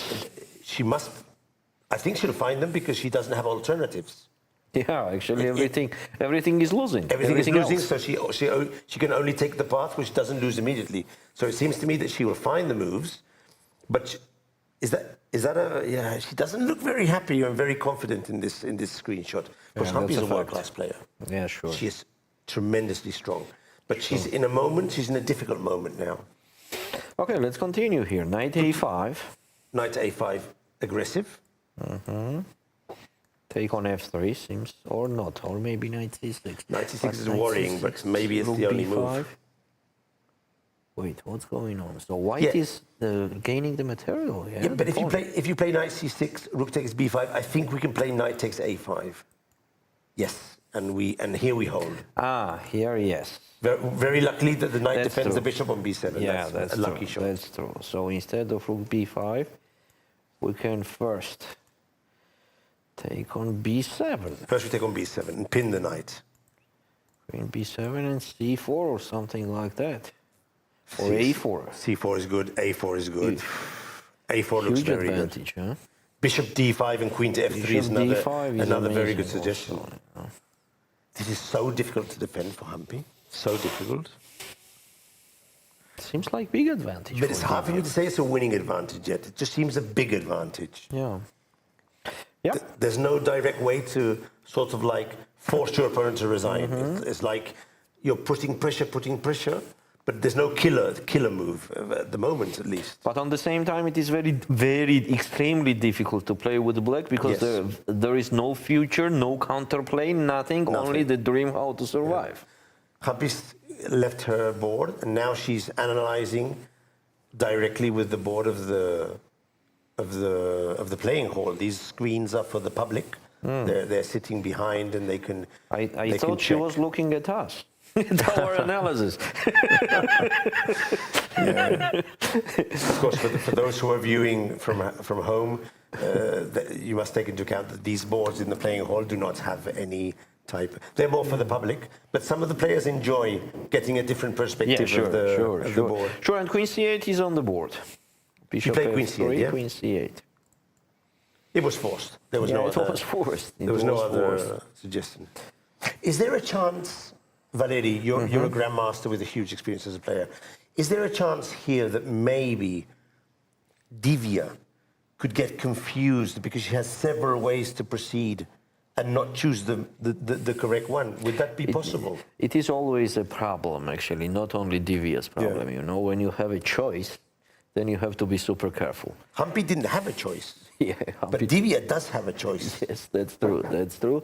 She has to focus on one line. You know, we have a lot of things and themes about it in the old sweet books, where it says that when you have different choice, you don't have to go deeper on each move and each line. You just have to choose one. Choose one and just do it properly. And go, you know? go with that, yeah. So I think Divya, and also intuition, she has a very good intuition. In that case, intuition also makes sense. When you could not calculate everything till the end, sometimes intuition helps you. Yes. So I think Divya still will play rook b1, but okay, let's consider bishop g4. We didn't look at this one before, because she could actually force a draw, but that would be very unlikely in this position. So let's say she plays bishop g4, hitting the queen. Queen d8, and there is nothing better than bishop f3 back. I mean, Blackwood, she's not going to play F5. No, it just definitely not. weakens his position. Humpy will Queen play D8. Queen D8 back. And now the best move would be to go back. But I don't think Divya will do this. Yes, Why sure. would she give her opponent two extra moves? Right? Sure. So, what is she thinking about then, more than Rook B1? Some of my students, Valerie, do something which I don't like them doing, but they do it a lot, which is they've decided their move, and instead of playing it, they start thinking about the future position and which choices will they have later on. But they know the move they're going to play. And their reasoning is, if I play my move, then my opponent can find her defenses properly. Whereas if I keep my move without playing, it does give them a more difficult choice afterwards. But I'm telling them, play your move if you decide to, and then keep your time for later. Yeah, sure. Maybe Divya's doing this there. She's trying to, or she's trying to choose between bishop to g4, rook to e1, or rook to b1, which are the three choices we have. Yeah, interesting moment, by the way. Very interesting moment. Why she is taking so much time? Yeah, what's the real reason? She's trying. I think she still tries to continue bishop f3 to calculate bishop f3 till the end. Yeah. Till the end, because if it does not work, then she will go to another move. Yeah. I mean, not bishop f3, rook b1. The rook sorry. b1 Yes, variation, rook yeah. b1. So she's probably thinking rook b1, castle, and then she's checking the three lines we saw on the board. Rook takes b5, knight takes Yes. c4. And if she finds that one of them, she likes it, then she'll probably go with rook to b1. Yes. And if not, the other option is rook to e1, threatening a discovered check. Blackwood castle. And now we go to something like d5. This is a more positional approach. Does this make sense? Something like queen d4 after, centralizing the queen, playing for a sort of more positional. That makes sense. Doesn't Also makes sense. Doesn't look bad totally, but you don't get the material back though. Yeah. And on the same time, I have to repeat it. Rook b1 and those sacrificings is just her style. Yes. So, Yeah. So she will completely, almost sure that she will go to that. Okay, I think Divya is taking her time, so we're suggesting in this position to play rook b1.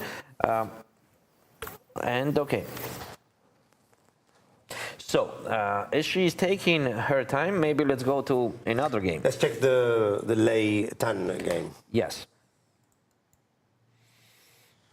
Before I came to the broadcast, I was checking this position, and I found a very similar game played between, I think it was Deshmukh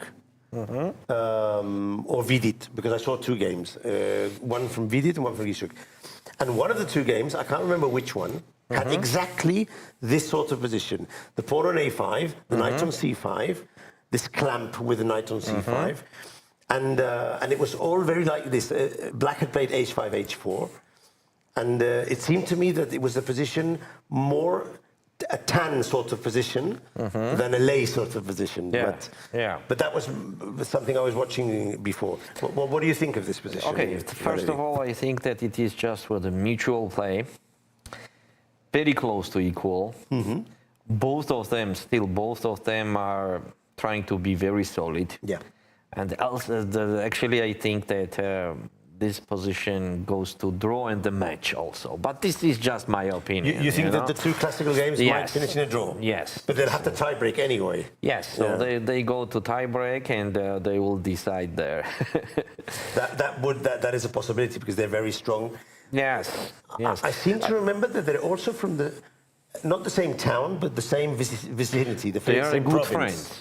Very good friends. Very good friends. But they are even preparing together. So just imagine how difficult it is to play with such a kind of friend. That is very difficult. But they did play. Did they play the last candidates in Shanghai? And I think they played the candidates match, and the winner, who was Tan Zhongzi, went on to play. Zhu. And they played in their hometown in Chongqing, I think it's called. Yeah, that's true. Yes. They're teammates as well. I mean, yes, this is very difficult for them. Very difficult for them. And here, even out of playing venue, they are walking always together. Just doing the things together. It's very unpleasant moment, by the way, you know, when you are playing against your good friend. When you're playing against someone who you know, both of you know a lot, yeah. Also, on the same time, I have a feeling that they are kind of players that I could not. It's very difficult for me to imagine that any of them will lose the game. The classical game. Because of the solid nonsense. Yeah. Yes, so that's why I think that this game will go to draw. And position by itself, it's equal. It's very equal. Yeah, it's very equal. The queen side is blocked. In the center, it will be very difficult for white to push e4 because the d4 pawn will be hanging there. Then also the dark squares like f4 and g3 is weak. So white has to be careful. I agree completely. If white plays in the center, it seems that the only thing that will happen will be some weaknesses she's leaving behind. Yes. And okay, then what else to do? Maneuver around. But this seems to me they could arrive at move 30 with a sort of block position and say let's make it a day. No, we'll continue Actually, tomorrow, the first what I said to Almira that I think there will be the proposal of the draw on the 31st. Around the 31st. But with many pieces on the board, which is curious because normally it doesn't happen like that. Yeah. So one more time, queen side is absolutely blocked. So, for example, if the black wants to create any game, it is even very difficult to imagine where and how. No. So, for example, I don't think black will do this, but if black decided to capture the knight on c5, which piece would we use to capture the knight? Would we take with the pawn or with the rook? I think the b pawn. The b pawn, opening up the b file. Yes. It could give us the... That gives us some chances on the b file, although the bishop on c8 defends quite well. Yeah. Still, it will be, of course, very difficult here to create any special troubles to black, but... Yeah. But why would you give this opportunity to white? It doesn't make sense. No? Yeah, just why? Because white is not threatening to take on e6, right? Yeah, or that knight is not doing any special job there. It stays well, but that's it. And our knight on e6, just in case, it's attacking the d4 pawn. If the white push e4.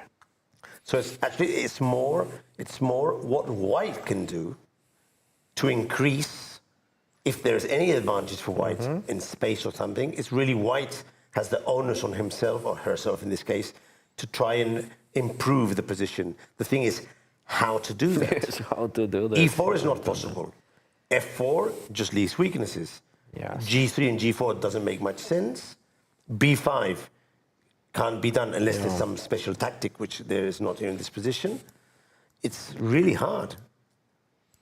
Maybe to try and transfer the knight on F1, I don't know, via H2 to get to G4, maybe, as an idea. If the knight could get to E5. But you know what, when you are leaving the F1 square and leaving the G3 square without control, then the black knight enters. Jumps in. And why should we think that the white knight on G4 will be better than the black knight on G3? For sure. Mostly when the black king goes on G7, controlling the dark squares there. There's not much going on. No.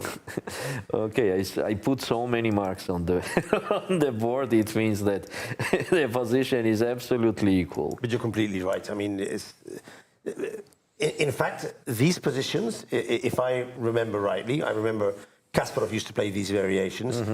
He normally would go with E4. And if you can't get E4 and E5 in, then it's very difficult to increase the advantage. If there is no E4, then there is nothing to fight for. But it's so hard. How do you get E4 in? We need three pieces defending the D4 pawn. Yeah, it's impossible. We need to put one rook on D1, drop back with the bishop, maybe drop back with the knight to B3 somehow, and then, no, this is not going to work. Yeah, and you know, Michael, we have the new moves in Divya Humpy's game. Let's jump back. And let's go. What we have this there? has changed a lot. So she didn't play rook to B1. She played knight to C4 directly.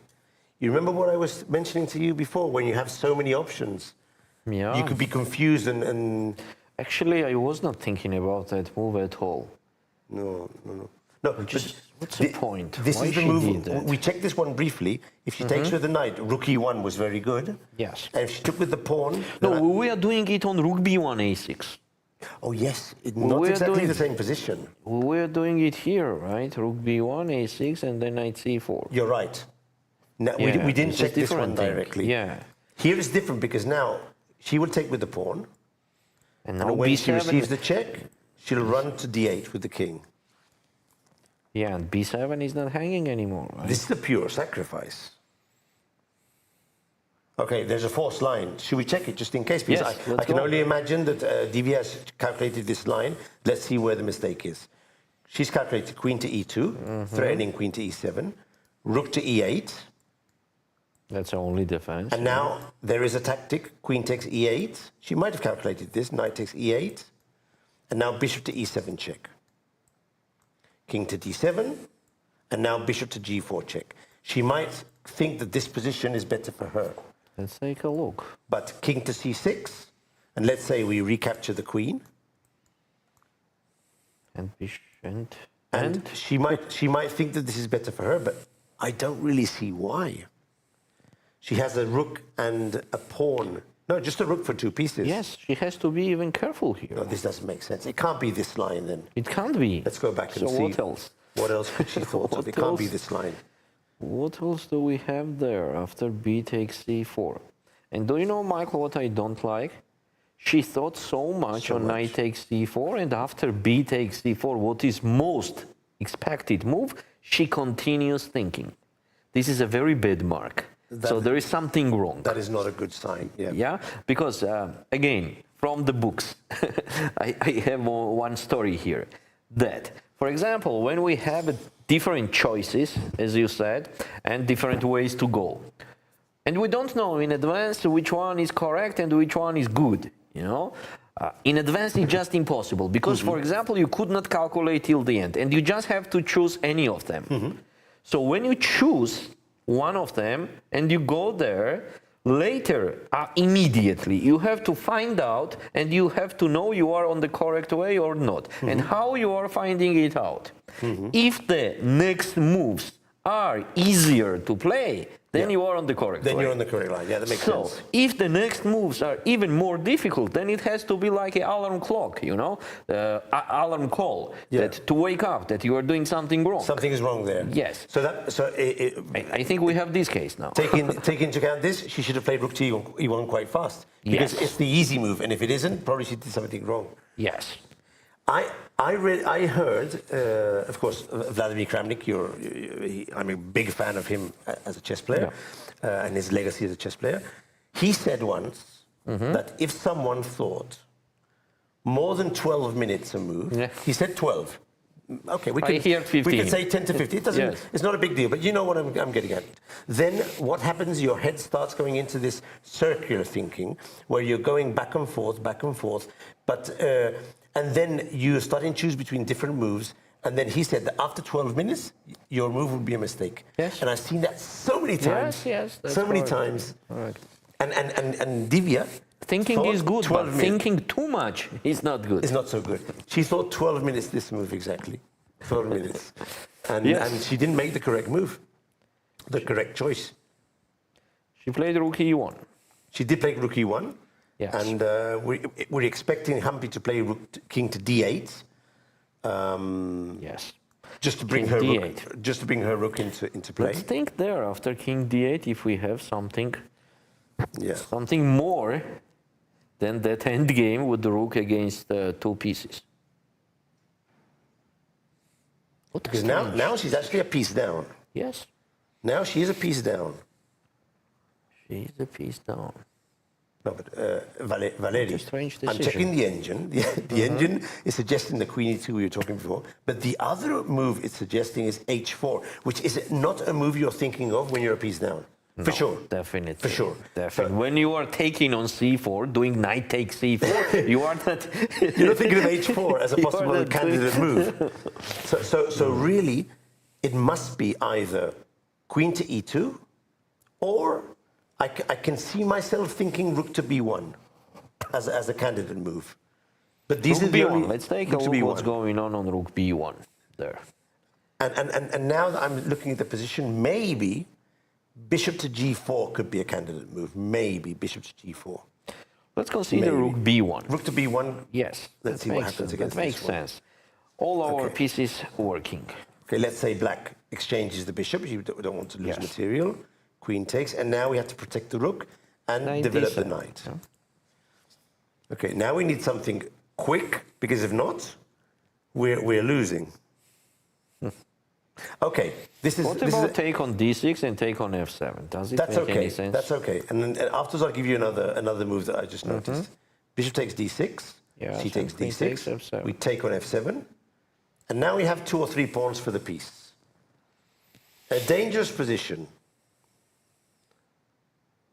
Oh, she played king f8. King to f8. That is not a good move. Wait a sec. So she's probably worried about the queen e2 variation we saw before. Yes, but was it so difficult And she played very fast. This move to to play this okay, so fast. let's check one more time that king d8. What was going on? Why Humpy avoid to play that? Queen e2, rook e8. Is it any ghosts there that we can be afraid? No, you know what I think is, Valeri? We have the hindsight of the computer analysis. But here, against queen e2, black can play knight to c6. And there doesn't seem to be any direct tactic to win. And maybe she just thinks, okay, there's no direct tactic. I'm good here. Yeah, The other one was the ghosts.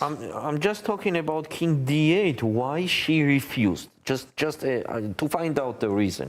What could be the reason after rook e1 check to refuse playing king d8? So queen e2, right? Queen e2 has to be done for. Queen has to be rook done. e8. Rook e8. So what she was afraid of?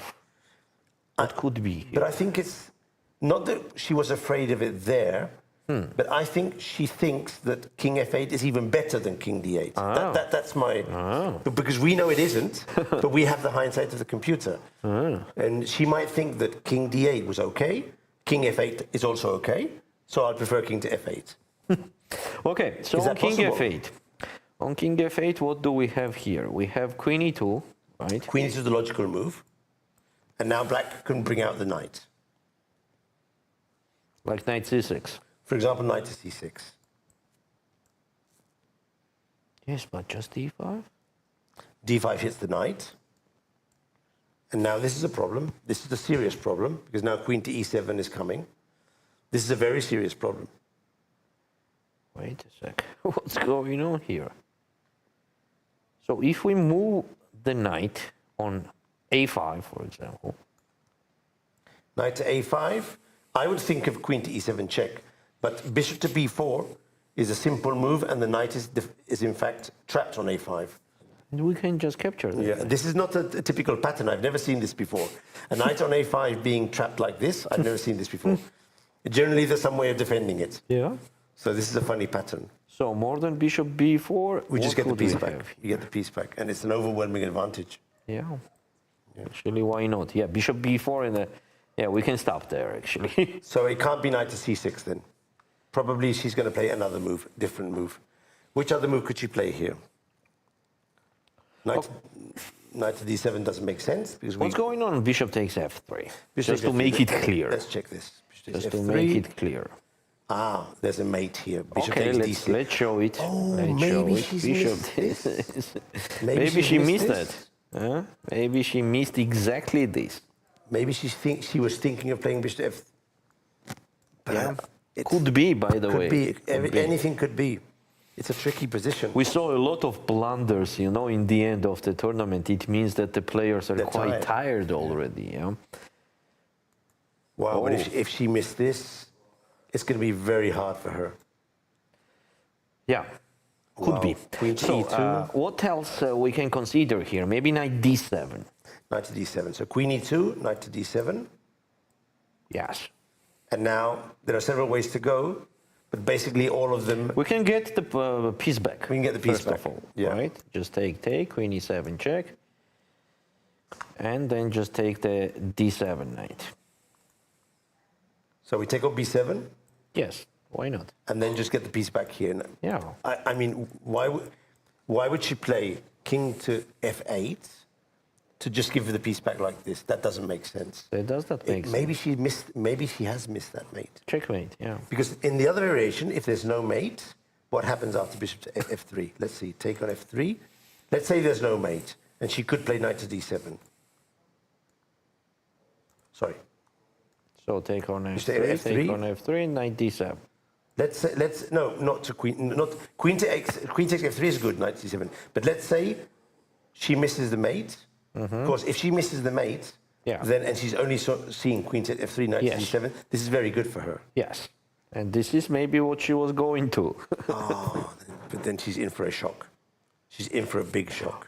On the same time, I still think that after rook e1, she was afraid of some ghosts. I mean, king d8. King d8, yeah. So queen e2, Queen rook E2. e8. Maybe she even blundered here that...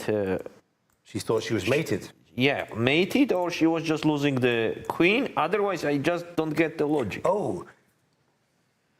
If she thought in the variation that she was losing the queen without keeping her extra piece, then she wouldn't have gone for this. But of course, we're speculating on big mistakes in calculation. I don't think so. I don't think so. This is definitely something which we should try and find out after the game in one of the interviews, because this seems it could be ghosts, or it could be that both options were interesting and she went for the huge other one. blunder here, Or a big blundering blunder. the checkmate. Or she blundered a checkmate. Because bishop g4 would be checkmate if there was no king to c6. And there never is king to c6 in the original position because the bishop is hitting that square. Okay, now it's interesting what is Divya considering, why she's not doing queen e2 so long. What else could be here with the white? Well, she's happy, she's smiling. She's smiling, she looks very happy, yeah. Now she's looking up. There she goes. Yeah, I think she even There she does goes. not believe. Yeah, Did you see her that's it, face? yeah. She doesn't believe that. She just answered.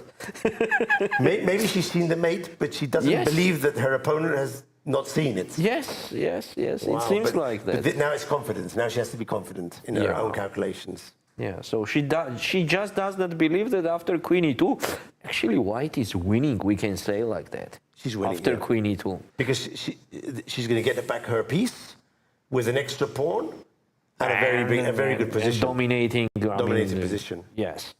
Oh. What the emotions. She's moving her head from one side to the other. What does that mean exactly?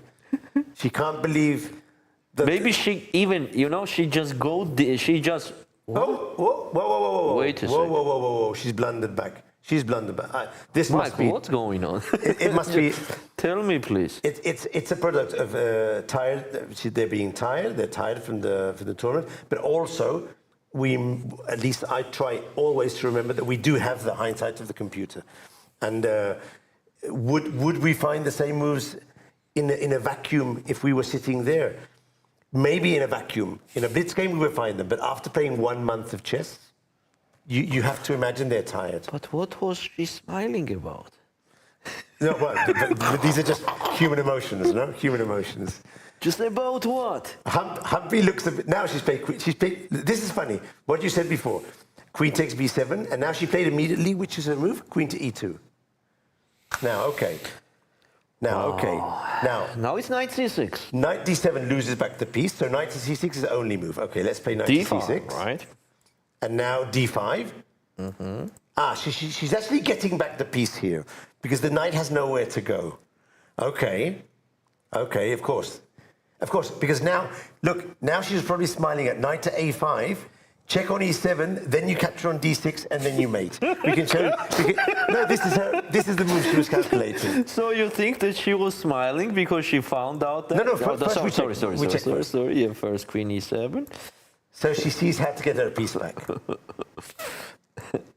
I'm just speculating. Maybe she realized that here pawn is not pinned because it's supported. That is true. She found out that there is a checkmate. It could be. It's hard to say. Nice. But the thing is, black has a very good defense now, according to the engine, of course. I wouldn't have found this defense, or maybe I would have, because there's no other move. We just have to make space for our king with h6 or h5, whichever one you prefer. So don't have a checkmate there. Probably actually h6 is probably... Well, h5 could be useful to bring the rook out at some point. And now, if we take the knight... Okay, maybe first rook b1 to keep the... Okay, that's a good idea. Rook like b1 a tempo. intermediate move, yeah. Queen to a6 seems natural. For example, bishop takes d6, right? We capture, and now we have to get the knight back at some point. Probably now is a good moment. Yeah. So this would be the key position here. What do you think? Do you think Yes. Divya has enough advantage here to push? Still very tough position for black. Maybe obviously they could support their position, but huge initiative, right? Queen e7 Queen check, e7 king check seems g8 logical. and rook b7.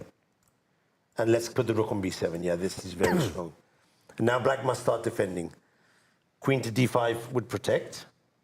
That would be sensible. Yes. Yeah, queen to d5 is the only move, basically.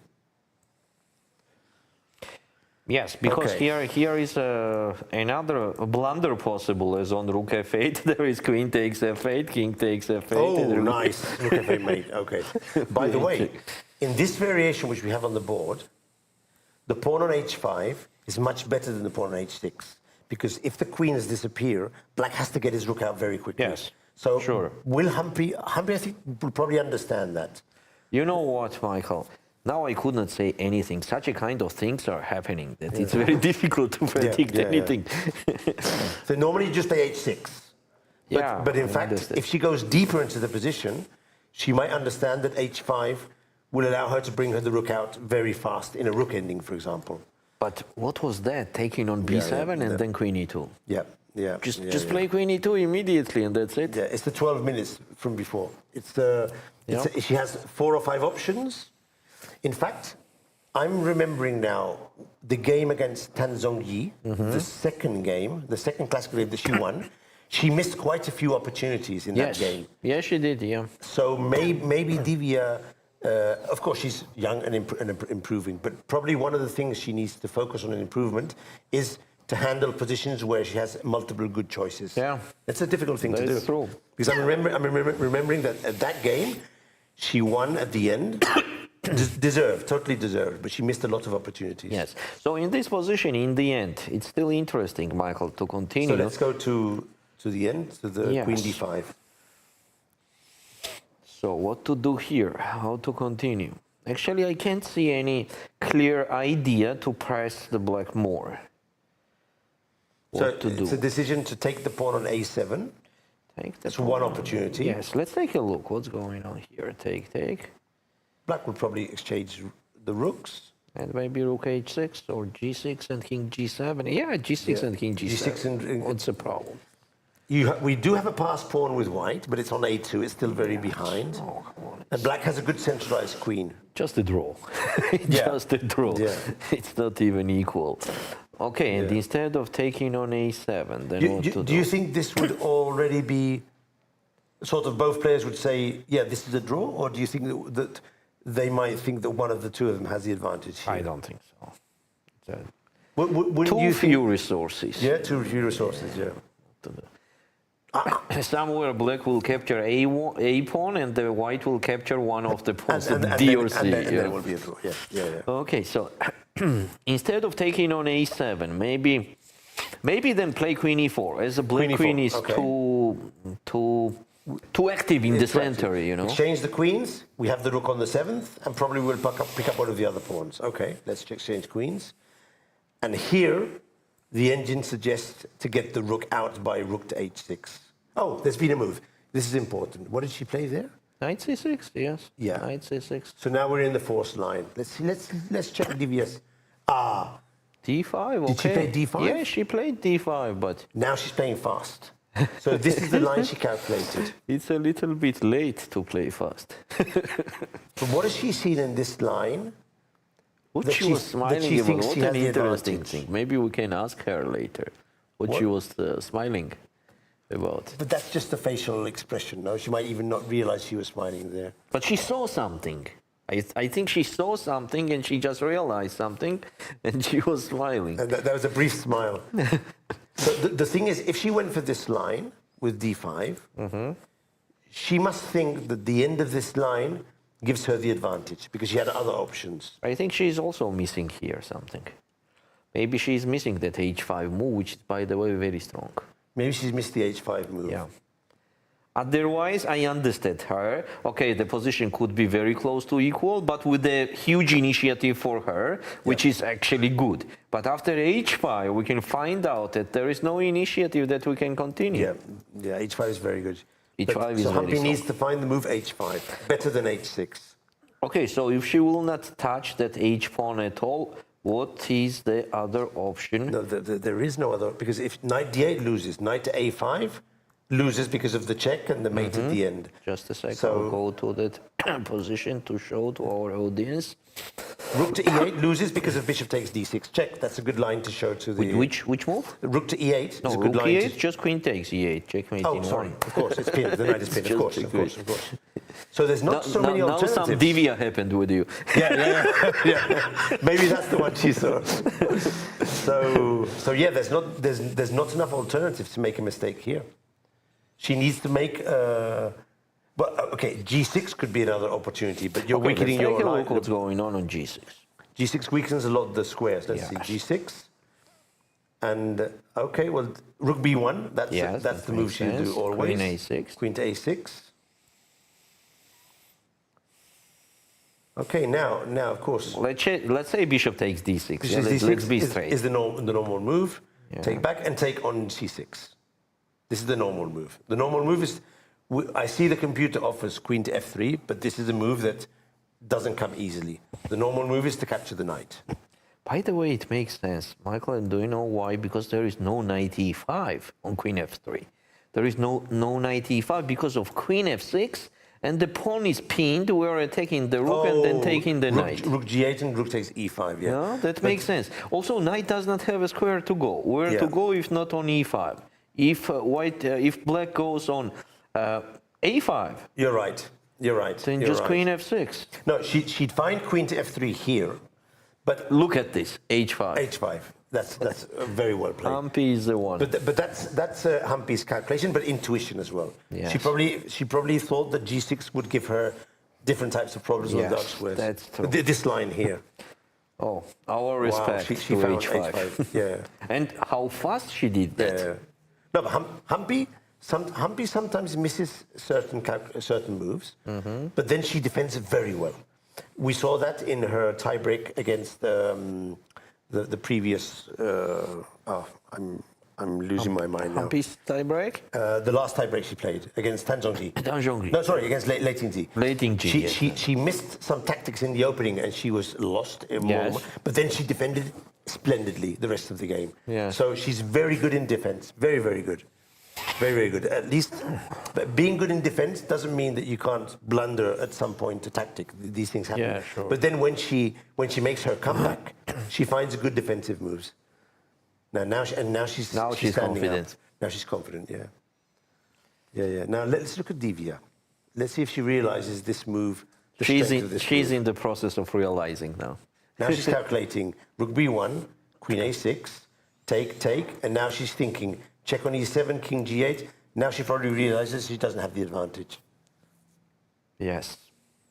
And queen d5 is very strong, by the way, Michael. Yeah. In this moment, if there is no queen d5, Then she's in trouble. then she's in a very big trouble because she couldn't support that pawn. Oh, is it possible that one of the lines she considered was this one?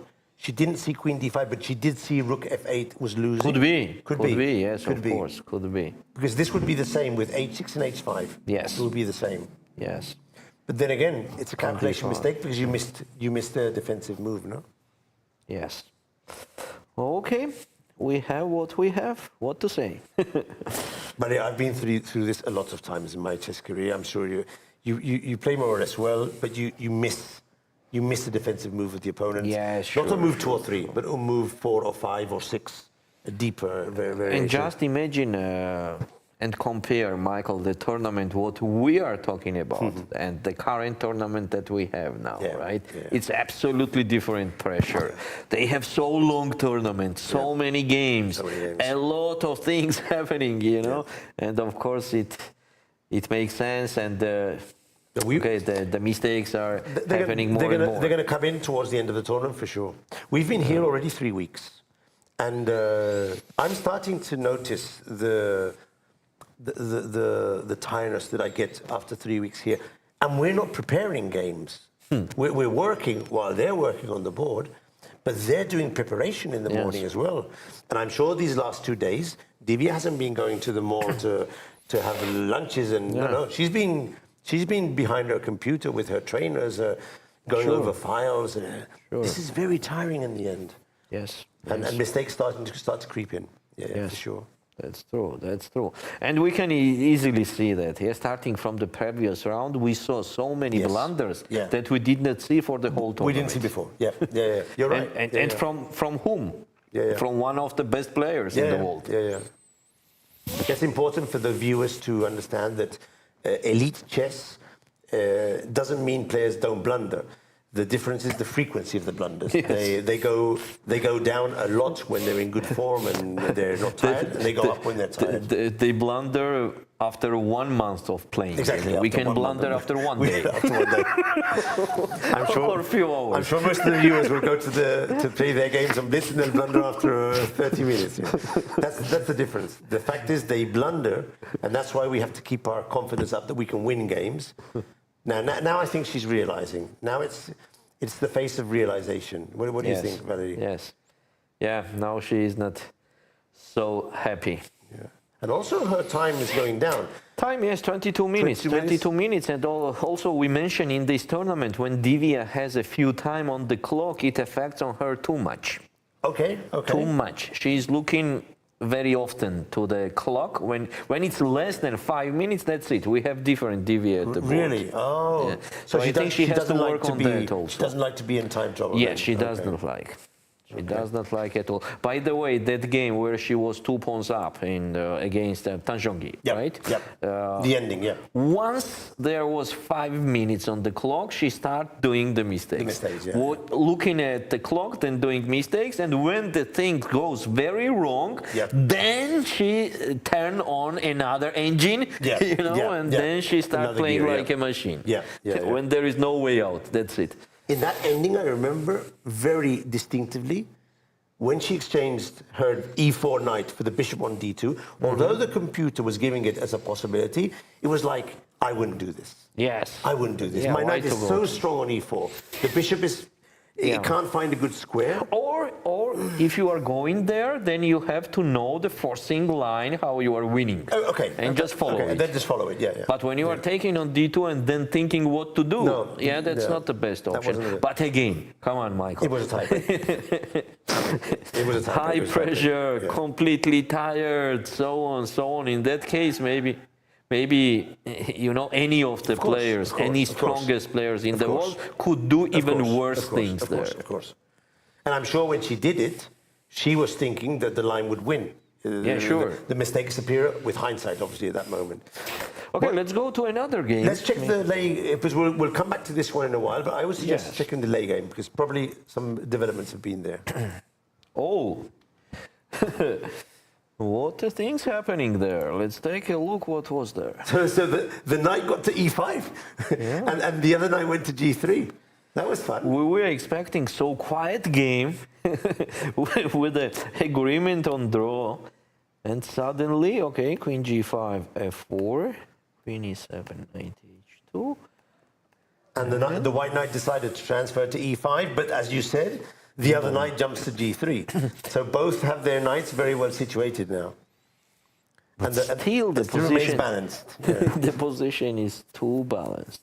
Funnily enough, the engine even gives a very small, minuscule advantage for black in this position. Because maybe of the pawn structure, e3 pawn is, anyway, it is weak. For an ending, for example. Yes. Okay. It's a weakness. But let's say you had this position and you could choose a side here without knowing the computer assessment. Would you take white with those two knights on e5 and c5? Or would you go for black with the knights on g6? I will take any of the pieces and just offer the draw. Okay. That would be sensible, And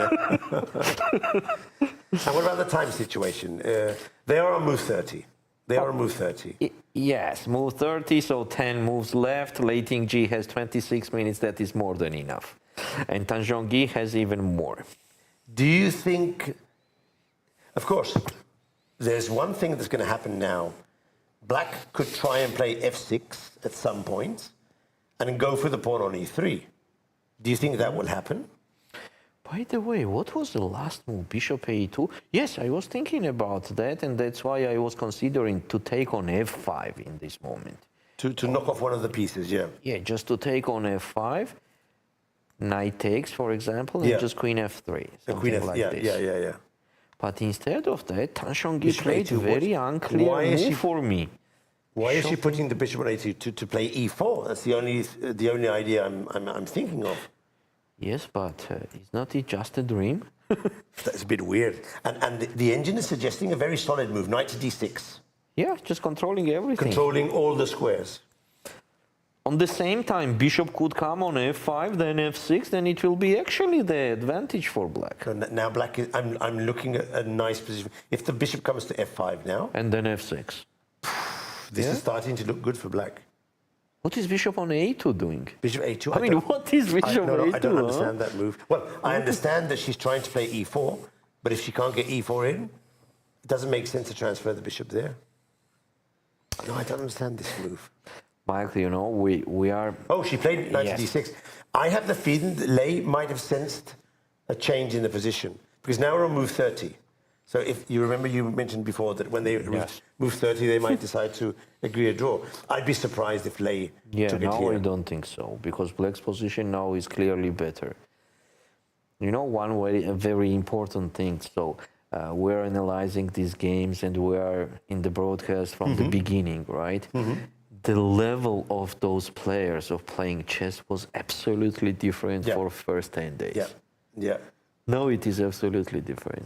So very long tournament, very long tournament. Lei was the first two matches of Lei against Stefanova, I think it was, and somewhere. Well, she was playing fantastic. Yes.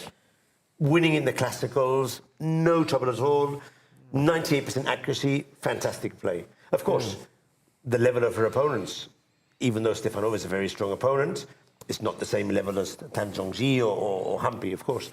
Yes, but yeah, still, when your accuracy is high, yeah, you know, you're that playing very that well. You're already playing well. talks. You're playing well. Yeah.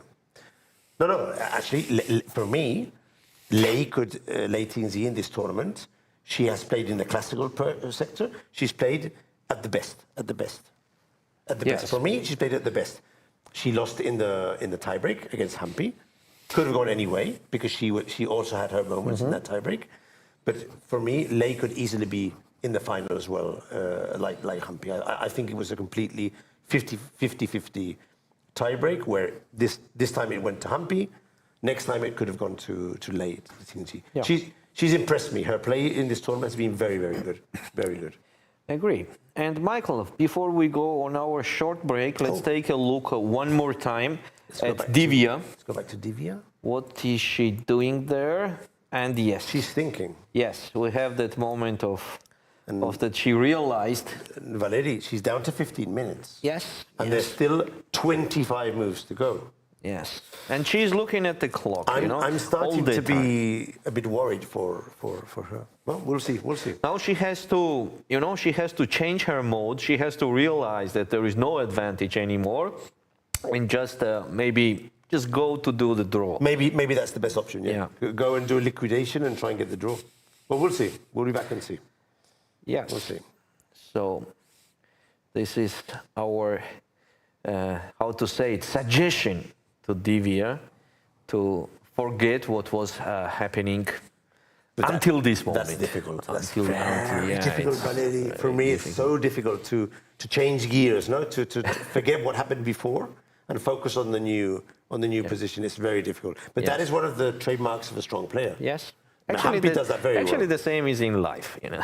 Yeah. To stop somewhere is Yeah. very difficult. Now, Humpy, her face looks much more confident now Yes, sure, than before. sure. Okay, dear chess friends, we're going to the short break now, and we'll be back soon. Chessboard. 64 black and white squares. Or is it more than that? It's a battlefield. A stage where strategy meets instinct. This is where women play their own way. playing with fire, playing with heart, playing with emotions, playing as strong as any man can play, and beyond. Every move you make breaks the old rules. Every game you play redraws the map. No ceilings, no labels, no limits. This is not just a game. This is your arena. Washington, D.C., August 4th to 5th, 2025. The Smart Moves Summit, a global education conference where chess meets learning. Held alongside the FIDE World Schools Team Championship. Global dialogue on chess, cognition, and education. Federations, researchers, EdTech. One stage, one mission. Topics that move the world. Meet leading influencers. Timur Turlov, Dana Reisnies, Jerry Nash, Leoncho Garcia, and more. Inspire, unite, transform. Join the international community shaping education. Play smarter, learn bolder. Let's make future together. Don't miss this unique opportunity. Register now and be part of the change.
Dear chess friends, welcome back, and we have a very exciting final between Divya Deshmukh and Humpy Koneru. Valery, what did I miss? I hope that you missed me at least. It didn't seem like I don't you know guys what missed you me. missed, but I know what I missed. Okay, so it seems that there was a crucial moment where Divya missed a very important move.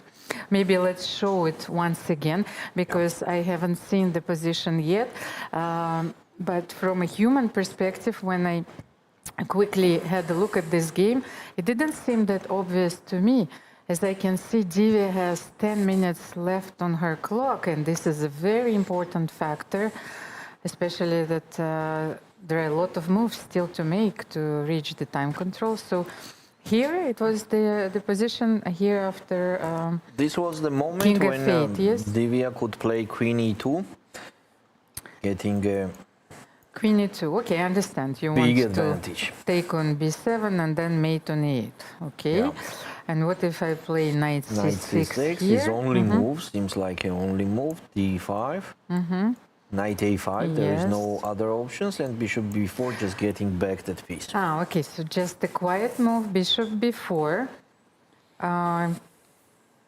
And Bishop A5. However, let's continue just a little bit so I will grasp the subtleties. If I play Queen D7 here, so you simply take on A5. A5, and let's say if I play H5 here, how will you Just Queen continue? D2, for example. And if I play Rook H6 here, you will play Queen G5. That's your idea? Rook H6, Queen G5. Okay, but let's say it doesn't look that obvious here. Probably the computers are screaming at us, but I think that this position is not winning yet. I can understand that Divya has a huge positional advantage given the very active bishops, of course, the king on f8, but it has to be converted. Yes. Maybe another option also was instead of Queen D2 to play Queen E3. Okay, what is the difference? Also You're going to interesting. C5? Okay. Yes. Okay, so let's just see how the Okay, game anyway, continues. we have what we have. And we have to live with the consequences of our decisions. What I can see is that Divya was burning a lot of time, probably trying to find out this winning continuation. Yes, what was the winning continuation? But for the moment, the position is quite balanced. Yes, the king is still on f8, but Humpy is very close to bringing her rooks into play. And the pawn on c4 is attacked. So what can we suggest for Humpy here? D5? D5. Or rook c8? Okay, these are the two options, not to lose the pawn. Let's start with D5. Queen E7 check. So you want to... So you know Give what? check. What was the point here? We are analyzing this position with Michael. So we are considering here instead of Rook B4 to play Queen E7 check, King G8 and Rook B1. Maybe this was the miscalculation of Rook B7, Divya, that she was thinking that Rook F8 is not working, of course, because of the checkmate. Yes, Queen And F8, she yes. completely missed the Queen D5 move. Could be. Here, Queen D5, and that's it. After Queen D5, everything is supported. Maybe that's why she wants first to play Rook B4 to avoid that Queen D5 later in that line. So, for But then example, D5 opens the sixth rank, so I sixth will rank. be able to Yes. protect from So, G6. one more maybe, time. let's Queen see. E7 check, King G8, Rook B7. So Queen G6. Queen G6, because Queen F6 will be unpleasant Rook's endgame. I Yes, think so. I'm not sure that both of us want to enter, me and Humpy, to play Queen F6, so I would like to play Queen G6. Okay, the question here is very straightforward. Will Divya be able to win this pawn on D5 before Humpy activates her rooks? And Humpy has this way of activating the rook because she can play H4 and Rook H5. And the rook will enter the play from H5 and also protect the pawn on D5. So Well, maybe can Queen you... D7 makes Yes, sense to Queen attack the D7. D5 pawn immediately. And in case we need Rook E7, we got this option. And it seems that I can't protect the pawn on d5 now because my queen is Little bit stuck in defense. It's protecting on f7, of course. So, yes, I think that I have to give this pawn away. But by the way, after queen g6, rook a7 is also an option. Yes, you can take the pawn, but maybe d5 is a more important pawn, yes. Than a7. Yes. Queen d7, what to do? Okay, let's try h4 anyways. Look, I wanted to play h4, but then queen d5. So it seems that I'm losing the pawn on c4. Yes.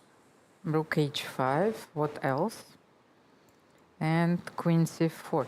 So first of all, queen d5 was restoring the material balance, and queen c4 is giving an extra pawn, yes, for white. So what Humpy finally brought her rook into play, rook h5, and then what can we do here? Maybe put h3 and rook f5.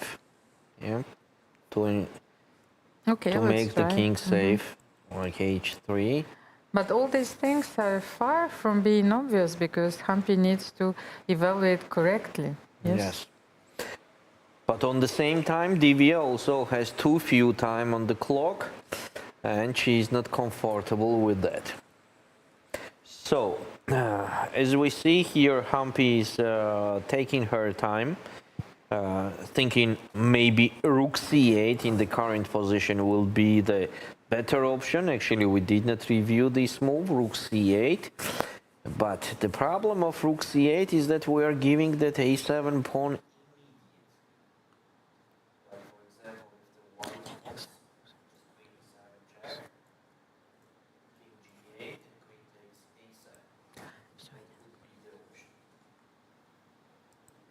The rook b7 is also coming. Or even rook b7 first. After king g8, rook b7 first, attacking the f7 pawn, and on queen d5, now take on a7. To keep that rook on a7. A little bit unpleasant position for black still, because white pieces are too active. But here, don't you think, Valeria, that especially in this line with the queen on d5, the rook can be even more efficient? What I wanted to say, rook h6, rook g6, yes, and threatening mate in 1. Let's say rook h6 here. What are you going to do? Maybe push the pawn. Yes, a4 and rook g6. So you're going to play g3. I think queen e4 is already time to do. Yeah. But then after queen e4, it will not be enough. By the way, after rook e6, you're not losing? No, you still have queen b1, but I think you blundered, yes? Yes, rook e6 and rook e1. Okay. Okay, so queen e4, no. No, I don't think that queen e4 is a good... Okay, what about on rook c8 to play queen e7 check and capture on a7 immediately with the queen? Maybe that makes more sense. Well, I still have to play rook h6. Let's try it once again. And rook g6. I think Humpy has to create some counterplay here. here. Is okay. So it seems that rook c5 is a better move than d5. Rook c8. Rook c8 is better move than d5. Humpy is still choosing. Okay, let's have a look at the game between Tan Zhongyi and Lei Tingji, because while Humpy is still thinking, we can have a look at this game of crucial importance also for Lei Tingji and Tan Zhongyi. Oh. But as you can see, you know, this G3 square became very important, I told you. And table has changed, you know, black has advantage already. Okay, the position is somewhat closed for the moment. As you can see, white has those powerful knights on e5 and c5, but Lei Tingji managed to get a grip on g3, f5 and e4. So you think that black is better here, yes? Because queen f2 was played. Lei managed to change the light square bishops. And the important fact is that the knight on e5 is not safe. We can attack that knight anytime with f6. And then black's knights will be more powerful than the white knights. But I'm not sure about f6 immediately. Maybe first we have to move knight d6. Okay, we just have to be accurate. Maybe first knight d6 or even king g7. So you want to jump to e4 and to play f6. I like this knight d6. Knight d6, because knight e4 makes sense. after f6 you can also jump to c4. Yes. So it's a very flexible move. But no, she said something. I think she offered the draw. King g7. She played king g7. No. Do you think she offered the draw? No, because I've seen her lips move. Is it the move number? Yes, they've passed the move number 30. So let's. Maybe I was mistaken. Maybe I had the hallucination. Yes. That was the draw offer because she also take a look at the score sheet, Tanjongi. Okay, what an unexpected twist here. When the black got the better position, then late King G offered the draw. Actually, I was expecting the draw offer on the 31st move. It's such a unique moment where we could actually witness this draw offer and in Mandarin. Yes, because I was trying to read the draw offer. Okay, draw was agreed between Lei Tinji and Tan Zhongyi. It is a very close match and both players know each other very well. So let's quickly switch to the game between Divya Deshmukh and Humpy Koneru because Humpy has already 23 minutes on her clock. By the way, during the free day, I had lunch with Humpy. I also met with Divya and her mother. Okay. So I can tell you that Divya is eating, so she's catching up on food, sleep. She was in a very good mood. So was Humpy, by the way. And here we are, the clash of the generations. I just thought that Humpy is the only player here who is a mother, by the way. So it's not easy, of course, on such high level to reconcile the demands of elite chess and motherhood. And Humpy did so very well. You know, she was performing so well recently, and she is playing in the World Cup final. So who will be the first one to finish, to cross the finish line, Valerie? Let's have a look at the results of our poll. I know that many votes we had so far, but it hasn't been closed yet. But for the moment, I think that our audience was rooting for Divya Deshmukh more, like in percentage. But of course, we will keep our poll open for 2 days and during the second classical game as well. So Rook C8. Rook C8 is the best option as we consider. Rook C8 seems the best option. By the way, if we don't protect the pawn on D5, which I don't think is an easy choice, by the way. And if you play Rook H6 immediately, exactly. you mean so that. Let's see, what is the difference if we give the pawn on C4? If you take Queen C4, then we know that it's fine. So how about Rook C4? And then Queen D5 with the same idea of playing Rook G6. Maybe this is something that Humpy is trying to understand here. It's another critical moment in this game. Yes.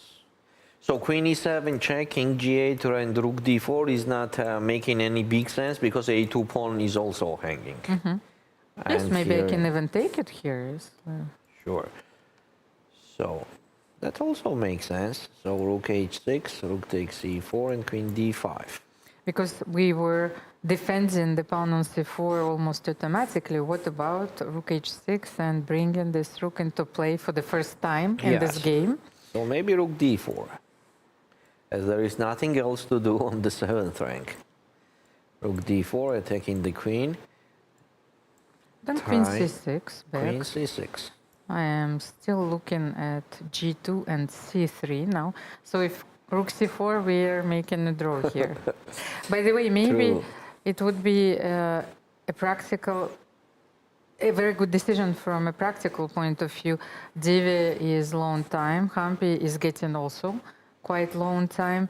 They still have 20 more moves, yes, to reach the time control. So are we going to see another draw?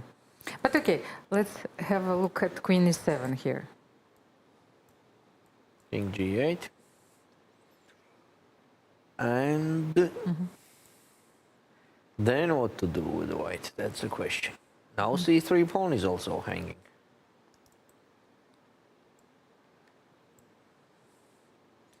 Going back?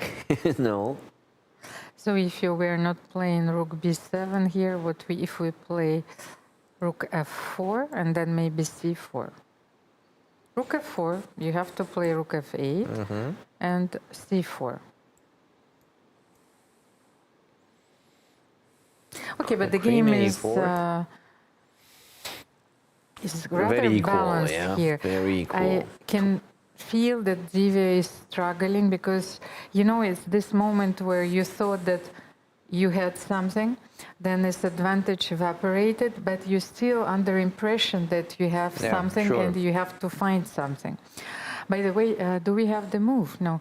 So we have so many people watching this match from all the corners of the world. Thank you so much. And of course, just if you're enjoying our broadcast and if you support our players, just don't hesitate and support the broadcast as well. So I know that it's important for our crew to have a lot of likes. And we live in a world, you know, where likes are important. So how long is Humpy thinking here? The banana has not been eaten yet, by the way. Yeah, for last 1 week. It's not the same banana, I hope. No, not the same. But at the board, I did not see her eating banana, by the way. It is there always. The thing is, I know it personally. You very often need it during the second time control. That you know, where you have time to recompose, yes, and 10 minutes just to breathe. Rook c8. Rook c8 was on done the board, after 25 minutes of thinking. Rook c8. Yeah, this is a move that we are suggesting. So and queen now e7 will probably Divya has to decide. Move. Yes, queen e7, king g8, and now rook b7 or queen takes a7 immediately. So I think Divya will do the move quickly, as well as Humpy, as there is only one move after queen e7 check, there is only king g8. So this is a moment where Divya is spending too much time, you know, unnecessarily. I'm sure when she was playing rook b4, she was ready for rook c8 and queen e7 check. But still, she's using her time, and later we both know, Almira, that when there is a 5 minutes, less than 5 minutes on the clock, then she is looking at the clock, and there is another Divya at the board after that. Yes, we've seen that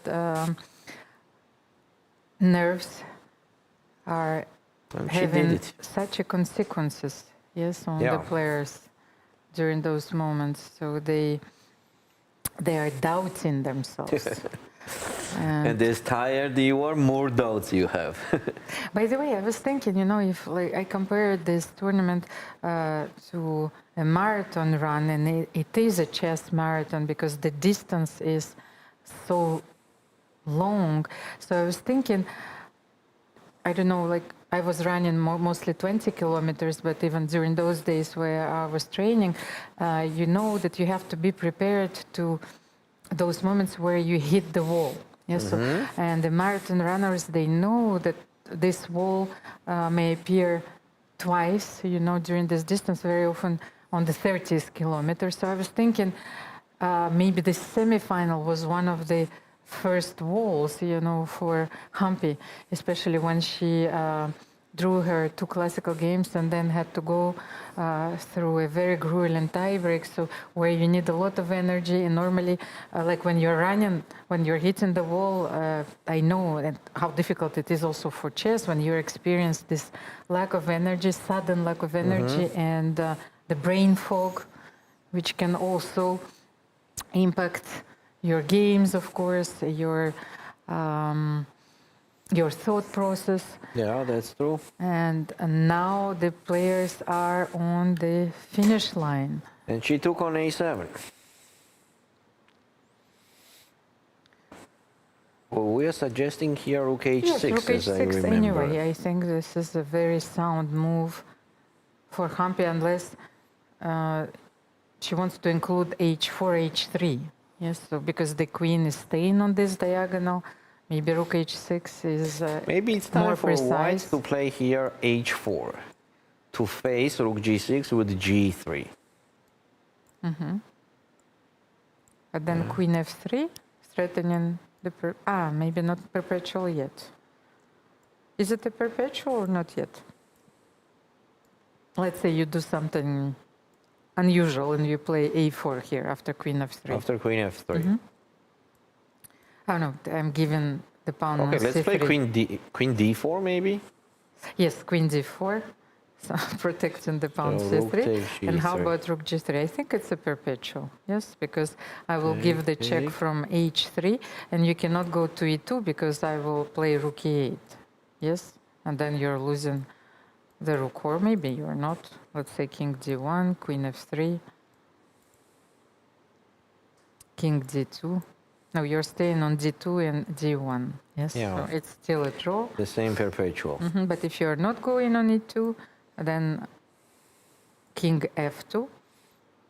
So queen h2, Yeah, yes, the and checks, it anyway. was just show it, yes. So after queen f3, Humpy is threatening, or at least has this perpetual at her disposal. And rook g3 here will make a draw. And So also- maybe rook e3 on queen f3. Okay, we have a move, yes. Rook h6. You But how can still about play queen queen d1, queen d1, d5? king Yes, g2, maybe. queen d5. Okay, actually, what are we talking about? The position is without resources to create any troubles from any of the side. The position is not even equal. I understood this position as a draw already, Almira. If you agree with that the position is very close to draw. But it started in such an exciting way, you know, Yeah. because when I left for the first break, there were so many sacrifices on the board, and Divya has chosen one of them.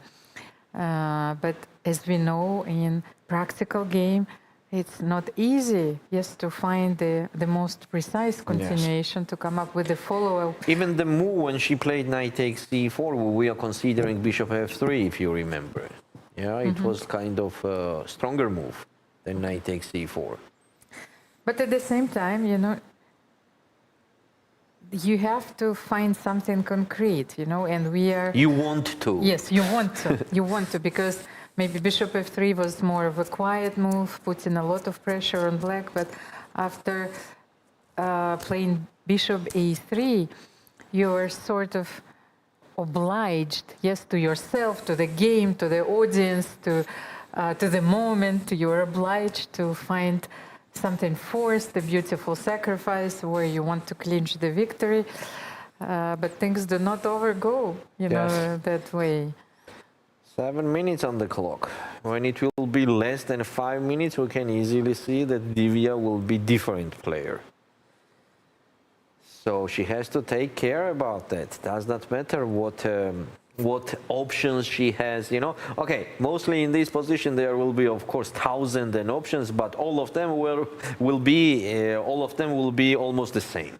So in that case, it's just, I think it is better to just choose one and just look at this. I mentioned that a lot of times. When there is a few time on the clock, with one eye she is looking at the clock.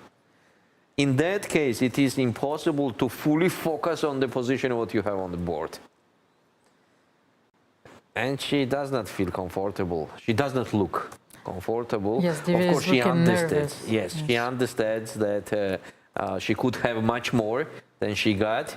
But now it is exactly the time to stop thinking about the past and just focus on the current moment and the future. So first of all, what Divya has to realize is just the position is not advantage anymore. And she has just to keep calm. Yes, it's very important to keep your rational thinking, yes, Yes. during those moments, not to lose your objectivity, not to overstep the drawing limit, yes, so the drawing margin, and H4, we yes. have H4 on the board. So Rook G6.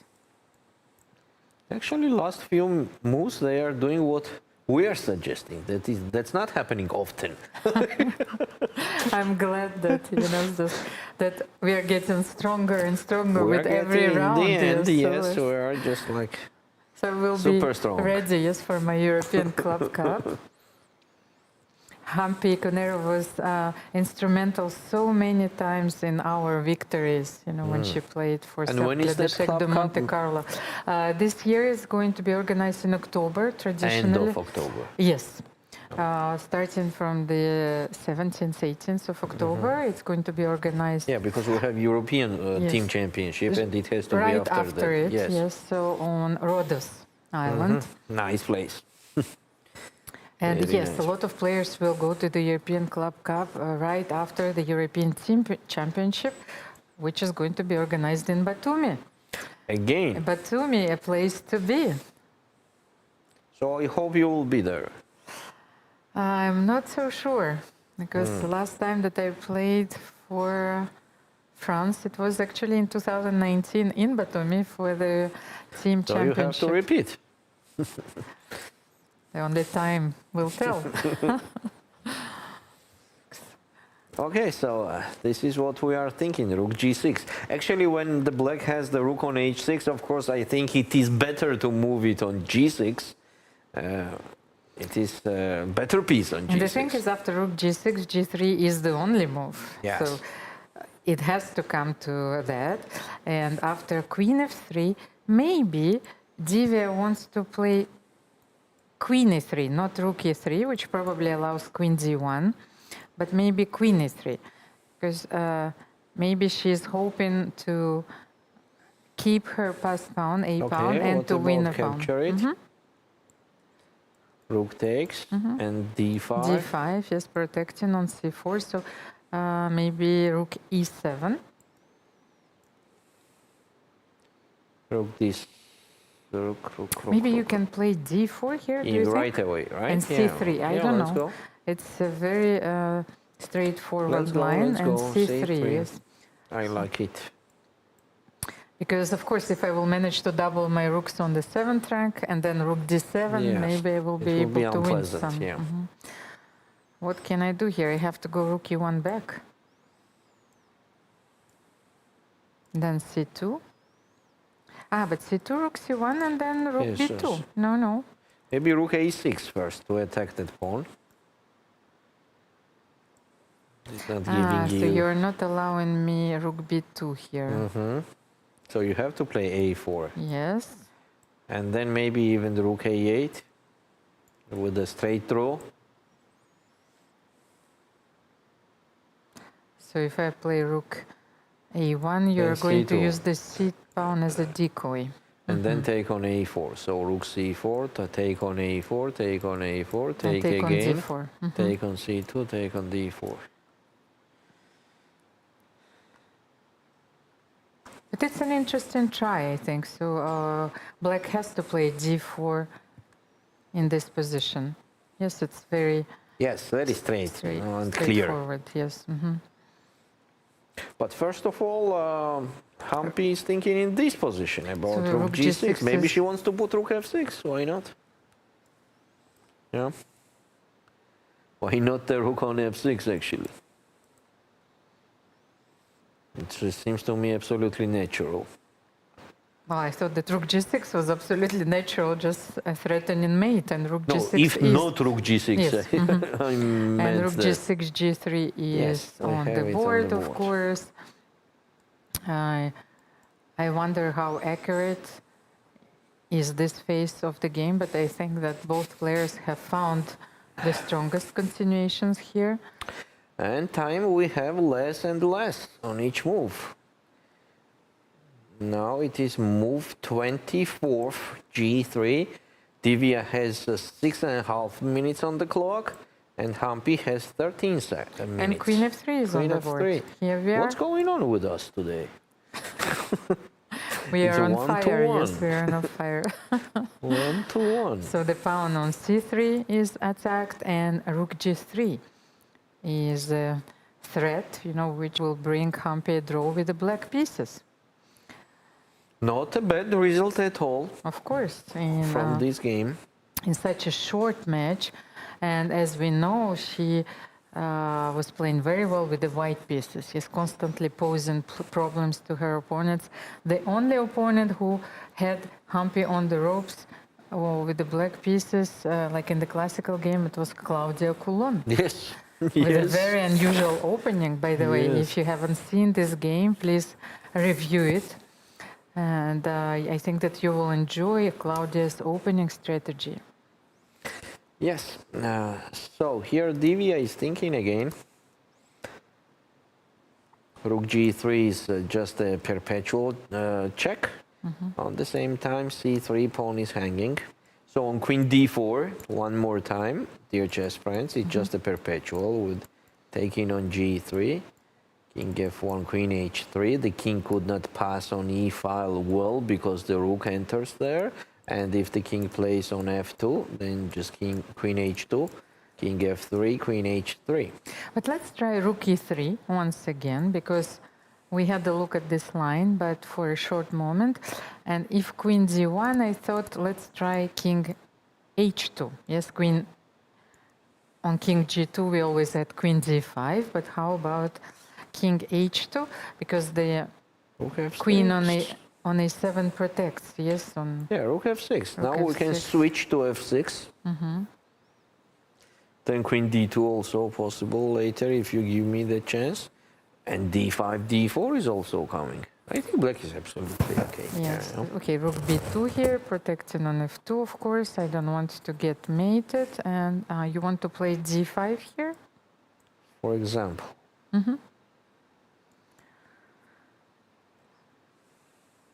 But it's a very interesting try, because here at least all the white pieces are protected, and that explains why Divya played h4, g3, yes, securing the king on h2. After d5, what can we do? Can I play rook be2, or you're going to play d4? No, you cannot play d4 here. Yes, rook b2, I like it. What do you want? But you will not tell me, of course. What do you want? Okay, queen f1. I then. will not Just reveal my get closer. intentions, you know, the undisclosed desires, one of the songs that I like very much by Muse. Queen f1 makes sense. You have to keep pressure on f2 pawn. Yes, and if I check, then the rook 8 shouldn't work here. You're forcing me to play rook somewhere. Okay, rook e5. If I'm not playing rook e8, then rook e5. No. Rook e5 is better. Yeah, but still, okay, black, what to consider as a problem for black? Nothing at all. Actually, the position is completely equal, so we're just trying to find a little bit, as you like, Almira, the small, tiny thing, but still, there is no resources, as the black already has a counterplay. Black does not have a problem with the piece, what I am mostly afraid of during the game. All black pieces are playing. It means that black are gonna have the counterplay everywhere, and actually black's position does not need to look for the counterplay, as they are absolutely okay by itself. here, Valery, the only way I think that white can create something, let's say here after rook e5, maybe to continue a little bit and to demonstrate what is actually I'm searching for. Okay. Because let's say you play g6 here, Okay. yes, you're attack. So maybe I can play a4 here, you know, just to make a statement that this pawn is still alive, you know, Yeah, but a4, C3 a5. pawn, I and mean, while that you're, C3 pawn is a problem always. yes, but your queen is Rook stuck there, F3? yes, on f1. Queen d4. Ah, you will play rook d3, yes? Yeah. No, Rook but D3, then rook queen E8, 8, checkmate. yes, checkmate, you cannot play. I just saw it, yes. Let's show it, queen d4 threatening rook e8, you know? So, and of course, our players, they're so experienced, they're not blundering those things, but it is possible to make a mistake. So what do Sure. you do here after queen d4? After queen d4, I think I have to move my king. But then if it is the only move or one of the moves that you can make, then it shows that this position is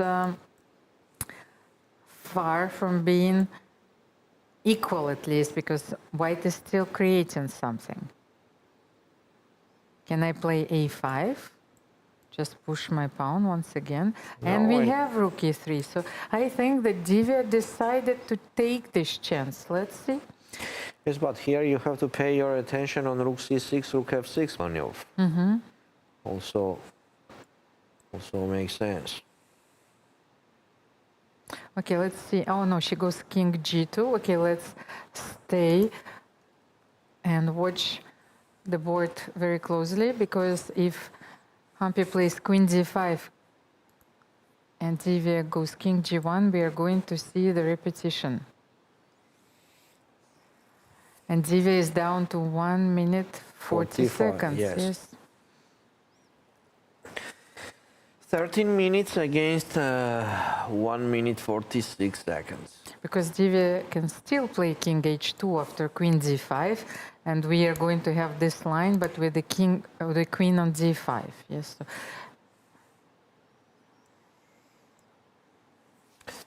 Okay, Humpy will take queen d5. I think so, because there is nothing better. Looks like that. But she is still taking her time. This is move number 26. It's very interesting. Do they have the chaotic opinion about the position, or both of them know that the position is No, too we are equal? going to see the repetition. You think so? Yes, yes, especially Maybe she's just gaining the time. well, with being so low on time, especially for Divya, 2 minutes, she has to go for the repetition, I think. Let's see. Let's see. So, from other point of view, Black also does not have anything better than Queen D1. Yeah, actually, Black is not in the position of creating the problems in this moment, in this position.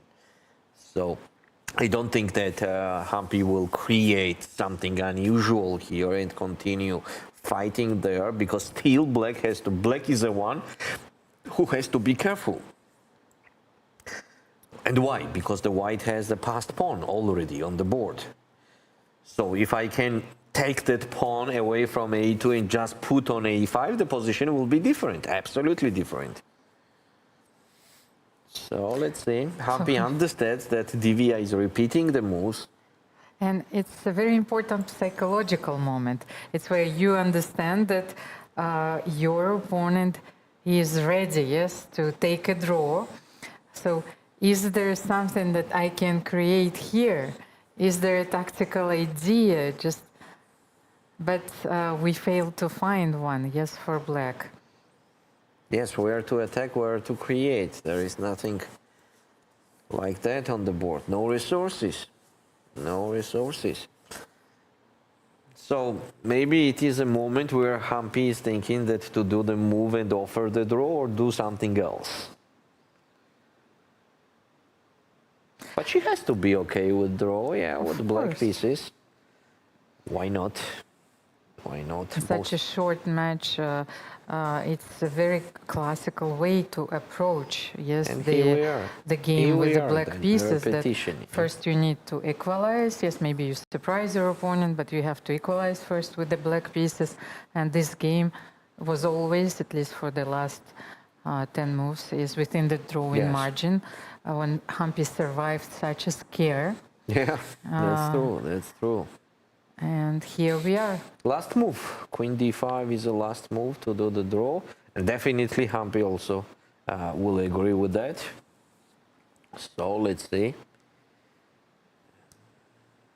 It's not a big difference also on time to bet on that the opponent is in the time pressure. And of course, Here we are, Humpy, that's already third time. Humpy played such a long tiebreak. She had only one free day, yes, compared to Divya Deshmukh. Was not it the third time already, Queen D5, in this position? Let me check. No, it's the. I have Queen D1, Queen D1. No, not yet. They have to repeat one more time. King G2. So now if Divya goes King G1 and not King H2, this is going to be a threefold repetition. Yeah. So that's the last moment.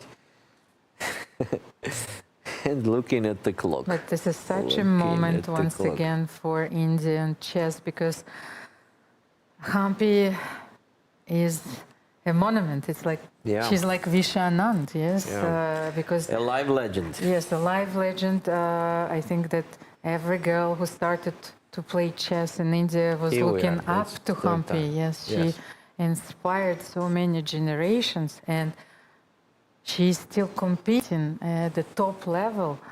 It is so impressive, of course, and makes me proud also. Yeah, that's true. That's true, and I think we're gonna have the handshake now. And another draw, and it seems like, Almira, we could have the both tie breaks here in the both matches. And I don't mind because tie breaks is always interesting to watch. Much more pressure, much more nerves, much more blunders. By the way, if we can have this parallel with football, so we know how stressful those moments are, but when both teams are reaching the penalties phase. But so what do you feel as a spectator, you know, when you're watching the penalty? A little bit of adrenaline. And here we are. The position already repeated 3 times. Still watching and searching something. What a behavior. What a mindset. Excellent. Okay. King G1. What's next? What's next? So the position already has repeated 3 times. If she plays now King H2, they just continue. No, I think that Queen D1 already 3rd time happened. Queen D1. Yes, it's the 3rd time. This is now because Humpy could have claimed the draw now. So if Divya deviates, if she plays King H2, then the game continues. Yes, it seems that Humpy doesn't mind. Yes, does not mind to continue. Of course, if the white will start risking, that's absolutely good for black. With such a time on the clock, almost less than 1 minute. Oh! King H2, it's unbelievable. What just happened? Divya Deshmukh decided to play on at least for a while. And Humpy could claim the draw on the previous move. She did not do that, and they just continue playing after King H2. That happened, dear chess friends. That happens. And Rook F6, you know, we had this line, yes, in our analysis. So, okay, let's switch to Rook F6 once again. Rook B2, I think, and Rook B2 is on the board. It's like those girls, they're amazing fighters. 1 minute 40 minutes, but Divya Deshmukh decided to just to keep on playing, fighting. Yes, but why did she didn't change her mind on the third time repetition? I mean, they repeated But I 3 told times. you, it's a psychological factor. Then she understood that Humpy is ready to take a draw, and maybe she thought that I have something. You see? Humpy didn't propose draw because she thought that Divya is not going to decline this draw offer. And she understood that, of course, White is ready to accept it. It's a psychological warfare, Valerie. It's like, those moments are so powerful. Oh my God. Okay, let's take a look what's going on here. So what did we suggest here? You suggested Queen F1 here or not? First D5. and Yes, then we Rook started with E2, D5, and then- yes. But what if Queen F1 first? Maybe the same, yes? Rook, you have to play Rook No, B then E2. F2 is hanging. No, Rook E2, yes? But D5 allows me to play Rook B2, yes? Yes. So maybe Queen F1 is more precise? What do you think? Yes. Also, I mentioned here a very interesting move for black to put the C8 rook immediately on F file. Rook C5. And then Rook F5. That makes sense. But I will still play, yes, Rook E2 then. Rook C5 is a very important resource. Puts in more pressure on the pawn on F2. And in case White start checking me, I can put my king on G6. In case I need it. By the way, I also see another idea. Just in case if my queen stays on F1, I can play Rook D5, D1. Be careful.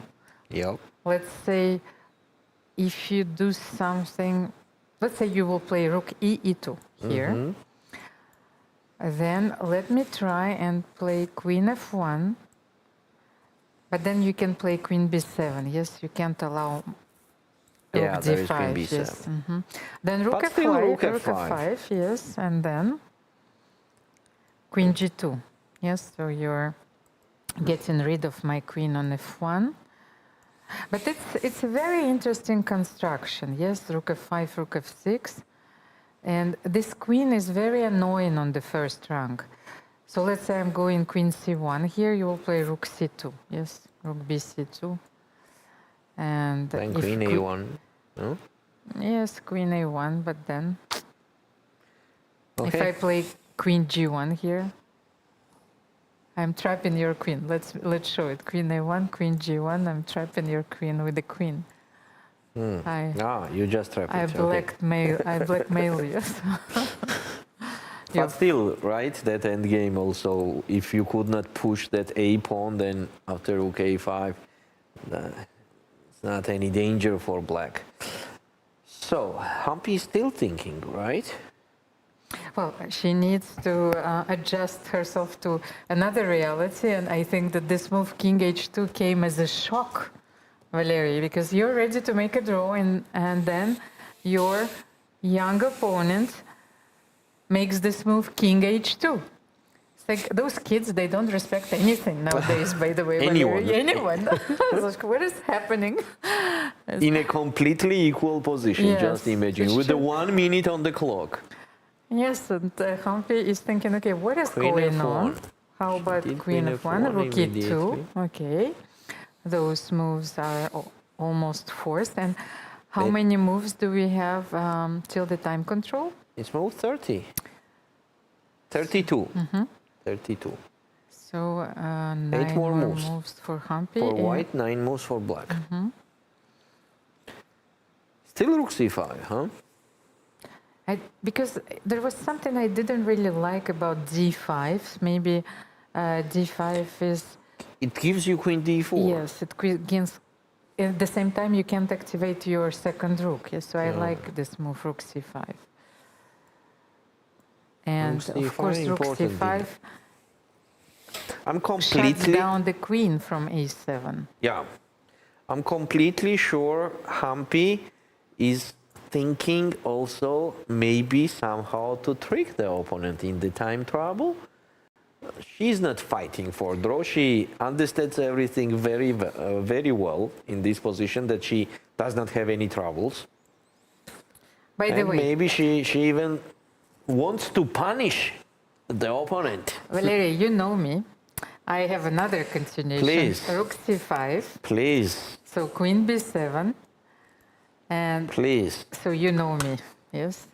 Now I will stand up and go. Yes, g5. Yes, I wanted to try this G5. move. Why not?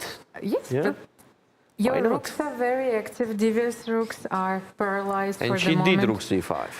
Wow. It's, Oh, in this kind of positions, Humpy is very strong. It shows class, first of all, because to shut down this queen, Divya needs to realize that she needs to bring the queen now back to the defense. By the way, after g5, maybe queen g2 is still fine, yes? Here.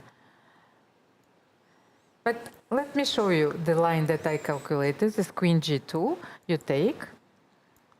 I will take on h4. You will take, and I will play rook f4, by the way. I thought that maybe this is a bit tricky for white. And then if you play king g3, I will play rook cf5. Is this dangerous? No, you can still play rook e3. No. And queen a8 is played. By the way, queen a8 with check. It's even better, yes? So Divya can play queen a8 and queen g2 with a tempo. Okay.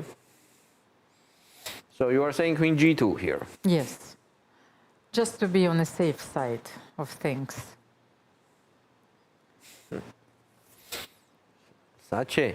Such a unusual decision from Divya. Okay, I saw another After- line. How about this endgame? Then queen g2, king g2, rook a5.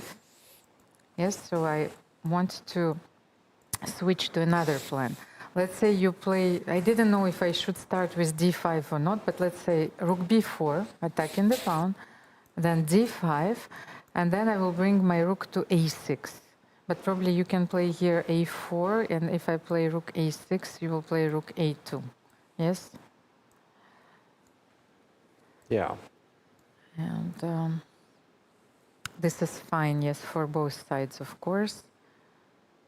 King g6, maybe. G6, f4 yes. is on the board. How much Divya is risking on a few time on the clock? f4 still, you know, look at the king. Okay, maybe it's concrete that f4 is okay, but look at the king. So if I play rook cf5, I think that I want to take on f4 now, yes, with mate on h4. You mean this? Yes, this move, I think that, Take here. let's say you play a4 here, maybe rook f4, and if you take rook f4, this is mate. It looks like, maybe not, rook h4 is threatening. Okay, but this variation looks very dangerous. But maybe after rook f5, Divya wants to play something else. Okay, she can play rook f2, of course, but then queen d3, you know, attacking on c3. You know, I don't think Humpy will play rook f5. But what else do you have here? It's not easy to find a very useful move for black. Maybe that's why Divya is playing on. You know, she feels that Humpy will be short of useful moves, and she can push her a pawn. So okay. Maybe rook ff5 and go to d5. With the rook. So you want rook cd5, yes? Yeah, rook Or f5 maybe, is a very... or maybe fd5. It's charming. Rook f5, then I think that you want to play rook d5 and rook d1. d1. But I will always be able to play maybe rook d2. So let's say queen e4, pinning the rook. g6, it's time or not? And Wait a sec. Are not we blundering something.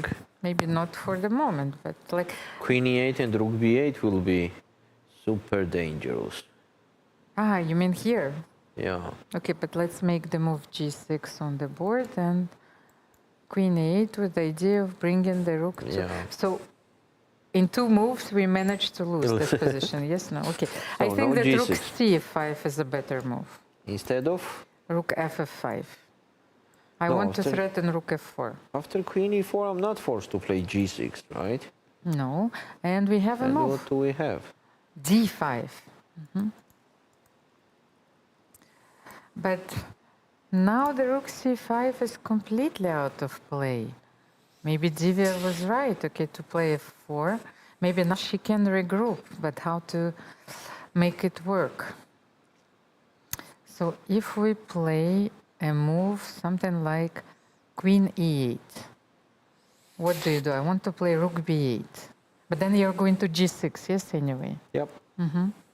Since I don't have pawn on g6, okay, and in the game was rook e8. Rook Something e8. gonna happen in this game, Almira.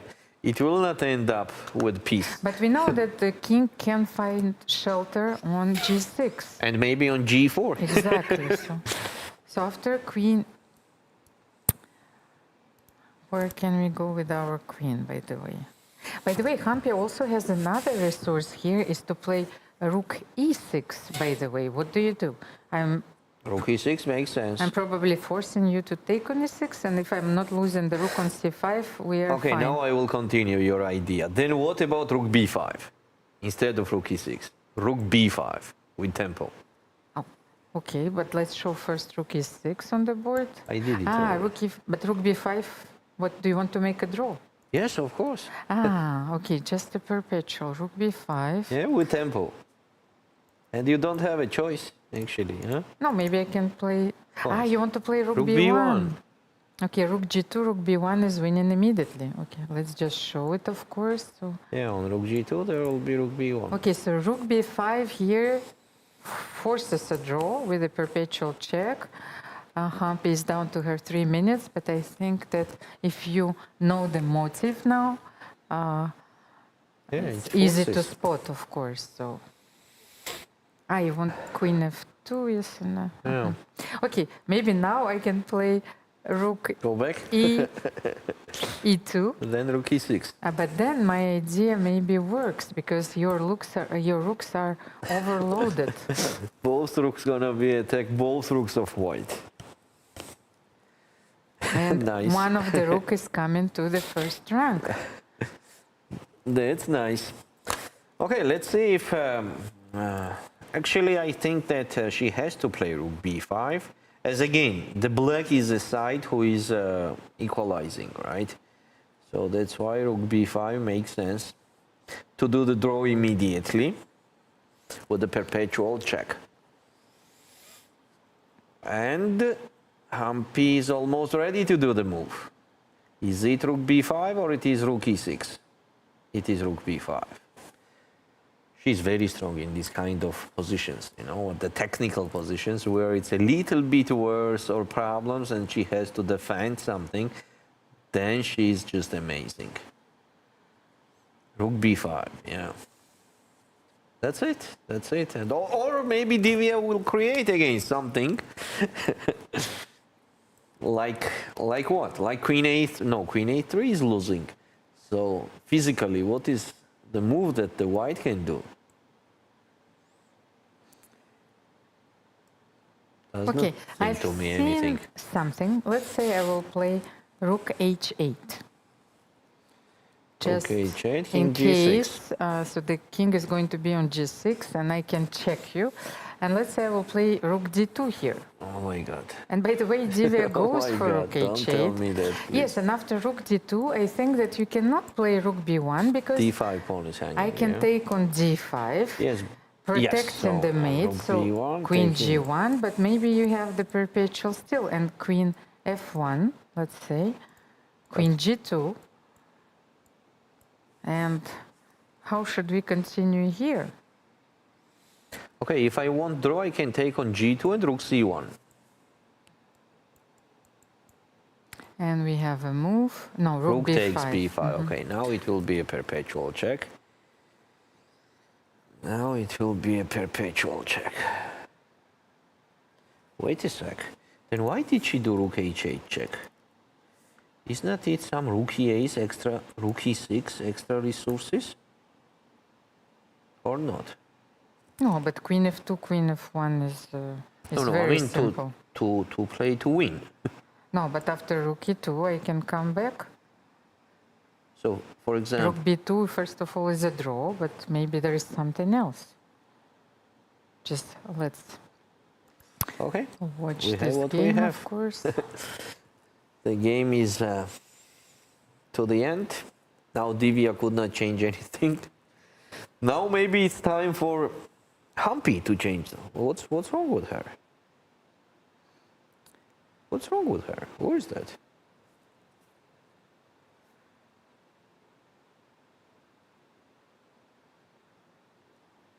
Okay, so 3 times repetition we have already, but no one of them want to claim it.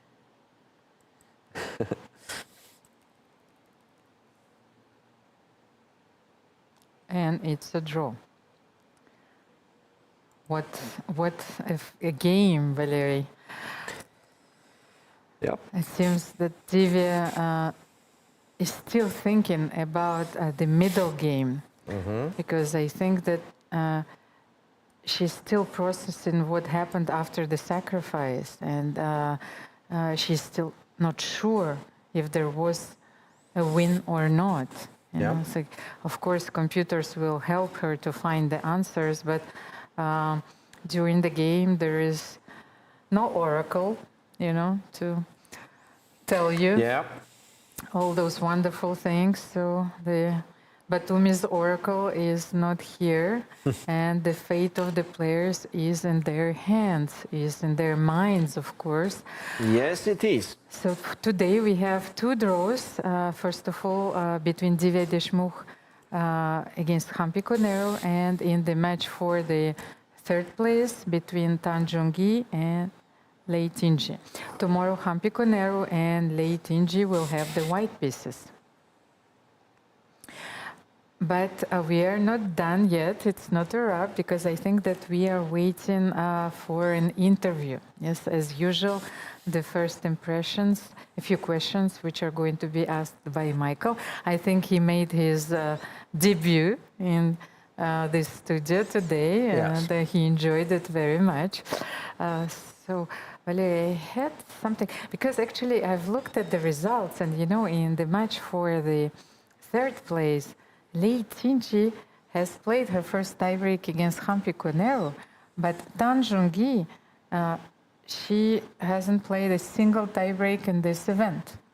Oh, yes, I didn't mention that. Yes, she is the only player, by the way, who didn't play a single rapid game in this event. So if there's going to be a draw, so as you can see the results, first she won against the Georgian player, then Irina Bulmagova, Smakyulia, Vaishali Rameshbabu, Divya Deshmukh, she lost, but all the games have been decided during the classical time control.